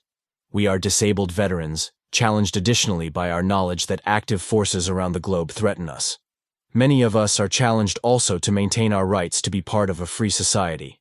BVA represents our support system, without judgment. Listen, and then lead. For just a moment, silence your spirit to honor those currently serving, the POWs Mayas, and the families throughout our communities who give and who are surrendered to an unknown journey. We stand together with them, if only for just a moment. Although Labor Day will have long passed upon release of this article, it is worthy of mention. The American workers represent strength, prosperity, and well-being secured by being able to serve, for just a moment. Labor Day honors our will to learn how to survive. We will not surrender, not even for just a moment. I hear your word change. It is possible that faith and grace toward that end begins with us all. BVA's National Chaplain and Regional Group Chaplains are the lampposts leading to spiritual growth. Allow me, for just a moment in time, to seed spiritual growth. Harboring Grudges. Is There a Remedy? By Pascal Baute. There are no accompanying photos for this article. However, a holiday graphic and greeting appear in the print version immediately following. A description of the graphic and the text of the message are included at the end of this section as well. Pascal's article begins. In this house we do not provide free rent to bad stuff. This principle, also an admonition, has served as a practical guide for me in coping professionally with a host of family relationships. This includes issues faced as a Navy chaplain. Some form of this concept has doubtless worked its way into millions of homes across the world at one time or another. The phrase is a useful teaching tool for parents attempting to keep their children from bringing home with them harmful worldly influences that can quickly outweigh their welcome. We examine how, personally, our relationships in the workplace and even in our society go bad. Holding grudges is both common and destructive. What is to be done about it? I address the bad stuff of grudges and lasting bitterness. How to avoid their invasion into our lives, and, if they do find their way in, how to get rid of them. First, don't be excessively stressed over them. For example, family drama is inevitable because we are naturally and easily caught up in finding fault, thinking that we got the short end of something. As a family therapist, I found that the withholding of angry feelings was common. The most important rule for aging well is a refusal to accept any grudge against us. We must understand that many prefer feelings to facts, fantasizing within their ego that their grudge is somehow going to hurt us. The grudge is entirely self-generated and self-justified. Moreover, once continued, the grudge becomes addictive and searches for additional justification. The longer held, the more impossible the change. By not stressing over a grudge, I do not mean that we should never accept negative feedback or criticism about ourselves. Part of a healthy, ongoing relationship is that we will be upfront about feelings and not store those that are hurtful. Having heard the complaints of many hundreds of couples, it is my assessment that grudges, and grudge holding, are the #1 cause of marriage failure. We can go from one divorce to the next without realizing that it is our self-generated grudge holding that is the root cause. In my 80,000 hours of listening as a therapist, I found that most people are unwilling to develop an observing self that can understand and manage their defensive ego. I remember one husband who refused to accept any negative criticism or feedback from his wife, over many years telling her that if she did not like it, she could leave. He was forcing her to store her feelings. After 20 years of marriage, she finally decided that leaving was the best option. He was devastated, but there was no hope at that point. She had built a mountain of pain that was far too huge to get rid of. I have known several veterans whose grudge-held anger hounded their lives. One blinded veteran sitting beside me at a dining table at a residential blind rehabilitation center, BRC, was already angry with many things and was prepared to add additional layers to that anger, as other negatives inevitably came his way. George, not his real name, confided to several of us that his wife was always angry toward him, demonstrating that his anger was not operating in a vacuum. If we had not been so shocked when George stood up during a meal to angrily challenge a veteran across the table from him, demanding that they step outside and duke it out, the rest of us could have said, "If you do that, George, where will you park your guide dog?" My multiple BRC experiences found other examples. "Another piece of S blankety blank," the blind veteran announced each time he lifted the cover to his food tray. He did this without exception. Then, he would pick at the so-called S blankety blank for 5 or 10 minutes before getting up to leave. We were certain he had another source of food, because he hardly ever ate anything. He also never engaged in any table conversation. I eventually picked up my tray and moved to another table. He was an intimidating, negative presence for our meals. Another veteran I knew for many years began collecting grievances at an early age. He had a hoard of grudges and was always ready to find fault with others in some way, shape, or form. He never made any attempt to maintain a friendship, so he was a loner. He died of a stroke and heart attack in his early age 70s, due, in my opinion, to his lifetime of collecting grudges. So insecure was he that the only way he could feel okay was to find fault in others. Several years ago, I undertook a personal survey of the VA Blind Rehabilitation Service professionals, with whom I could communicate to discover how many veterans came to them with a negative attitude. The responses ranged from 10% to 90%, with the average being right around 50%. This means that roughly half of all veterans with sight loss are dealing with grudges. The more grudges there are, the more crooked the world is perceived to be, and the more damage we do to ourselves. Preventing and overcoming. A healthy relationship will welcome feedback and even criticism because the parties are all flawed, imperfect human beings. Anyone can misinterpret, step on another's toes, and cause hurt without even realizing they are doing so. But once the feedback is stated and accepted, it should remain there forever. There is no benefit in regurgitating it. Therapists invented a word for reliving and regurgitating bad stuff: catastrophizing. For a relationship to be healthy, it is imperative that grudges be placed in the unacceptable category. If they are not, grudge holders are simply reminding themselves of the hurt and giving free rent to the feeling which will, over time, magnify it and make it larger in the mind than it really is. Grudge holding can now be a form of gaslighting if there is open anger toward another person without an adequate explanation for that anger. What do we do when someone holds a grudge against us? Properly, we should tell the party in question that we take no responsibility whatsoever for their grudge holding. They have created it and they are maintaining it. We may need to remind them that their continued focus on their view of what happened may not be the real facts of the situation. Even if their view is correct, They should own up to the responsibility to face us with their thoughts and feelings, rather than holding and sucking on them. If they choose the latter, this is, in fact, an adult pout and self-justified sulking, a meanness employed to control another. It can be compared to a child sulking for attention. Returning to our own tendency to hold a grudge, we must be aware that the flaw has no redemptive, healthy effect. It tends to make us more negative about our past. Too often, people will say something like, "I cannot forgive because I cannot forget." It is true that we cannot forgive as long as we allow the hurt to be reviewed in our brain and our heart. But forgiving is not simply forgetting. It is also to refuse, repeatedly, to give the negative thought any space between our ears. When we stop giving it energy, it soon ceases to have any energy, and we do not need or want it any longer. Nor is it part of the healthy functioning of our heart. We can let things go by refusing to give them any attention. They will then slowly retreat and subside in our memory bank. We have an observing self that can refuse to listen to our ego-driven reactive brains. This is what learning to meditate is all about. Grudges can also be termed resentment collecting, a holding of anger in a passive-aggressive manner. They affect physical, mental, and emotional health.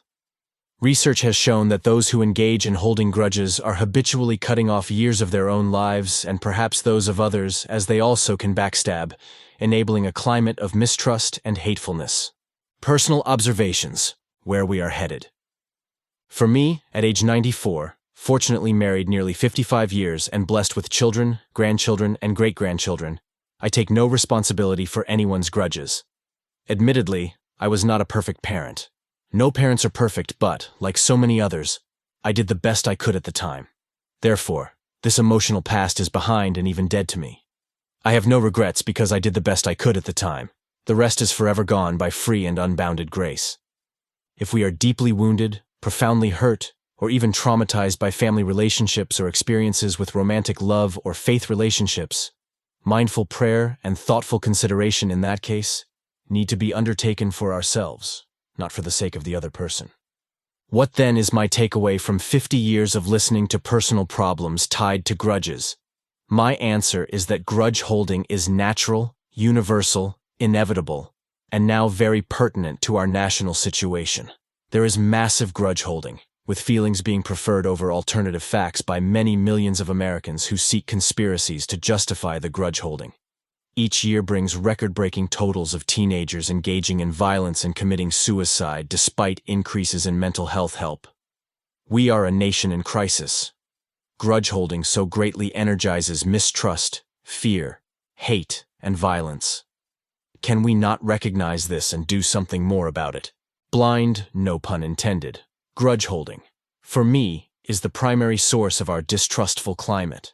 Our democracy is based on mutual trust. Grudge holding undermines trust and the give and take of healthy relationships. This is a poison for any society. Our nation cannot continue to be healthy if the consistent spread of widespread grudge holding continues. Is there any chance this country can wake up to what is happening to destroy the mutual trust necessary for our democracy? The remedy must lie with each of us. Addendum. Parents' Prayer. Lord, help me to live long enough to become the same problem to my children as they once were to me. This is my pay it forward for all besieged, imperfect parents. Amen. The aforementioned graphic is a half-page grayscale shaded box containing large numbers of snowflakes of different sizes at the top, and a few scattered flakes on the side and at the bottom of the box. The white flakes contrast with the gray background. At the far left in various font sizes and styles is the following: Happy Holidays, and a Joyful New Year.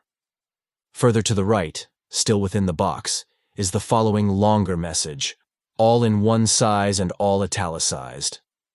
The BVA National Board of Directors and Headquarters staff send best wishes for a joyous holiday season to our members and their families, our generous sponsors and supporters, and all other stakeholders whom we consider dear friends.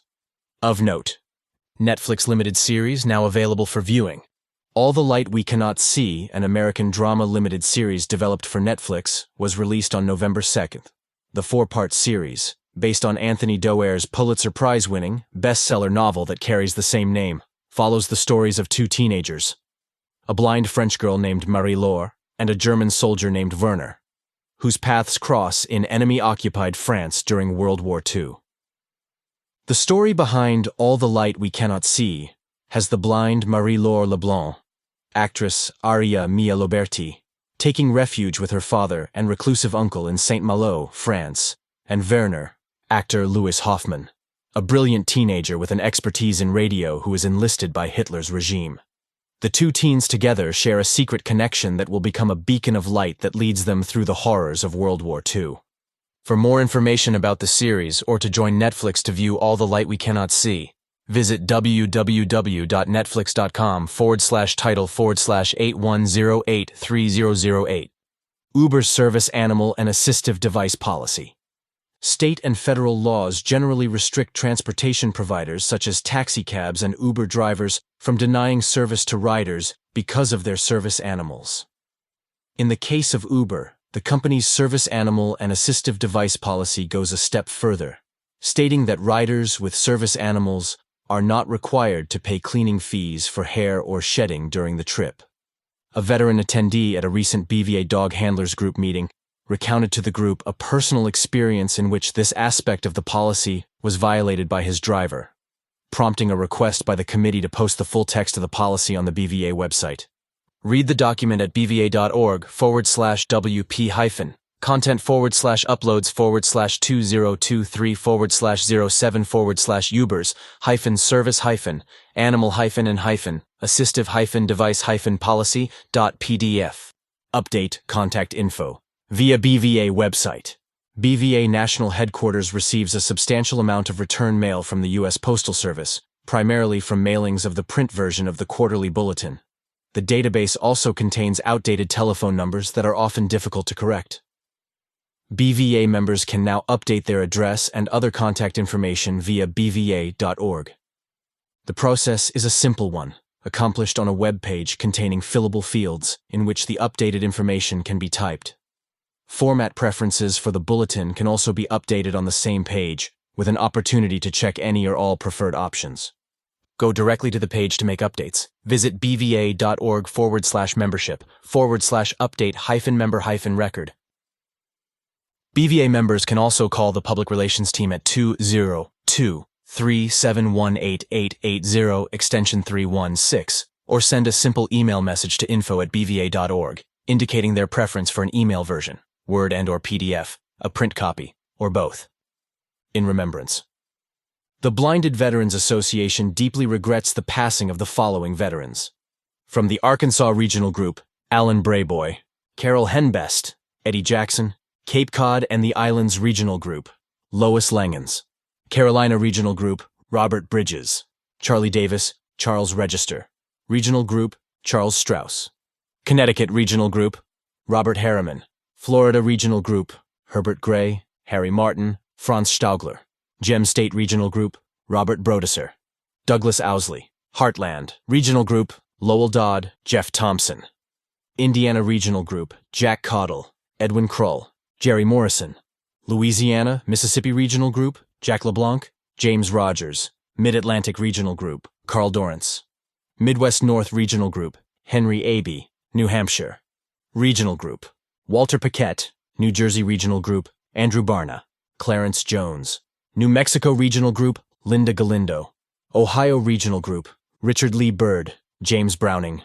Jasper Devine, Walter Parks, Tony Petrilla, Jose Sandoval, Pennsylvania Regional Group, Richard Green, Puerto Rico Regional Group, Andres Carrasco Cruz, Frank Ortiz Malavet, Ortiz Rosario, George Young Allen, Rio Grande Regional Group, Eduardo Artalejo, James Carlisle, Thomas Carrier, Wallace Erickson, Rocky Mountain Regional Group, Silas Coleman, Southern California Regional Group, Neftali Sanchez, Southern Nevada Regional Group, Roy Kekahuna, Paul Roach, Joe Tasby, Washington Regional Group, Lucille Daniel, At-Large BVA Member, Nome, Regional Group Affiliation.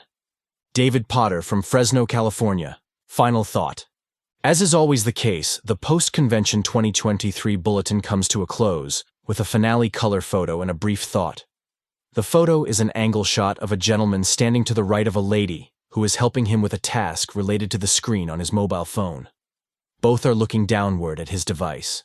The two are dressed casually, highlighted by the baseball cap, blue polo shirt, and BVA convention name badge that the gentleman has chosen to wear.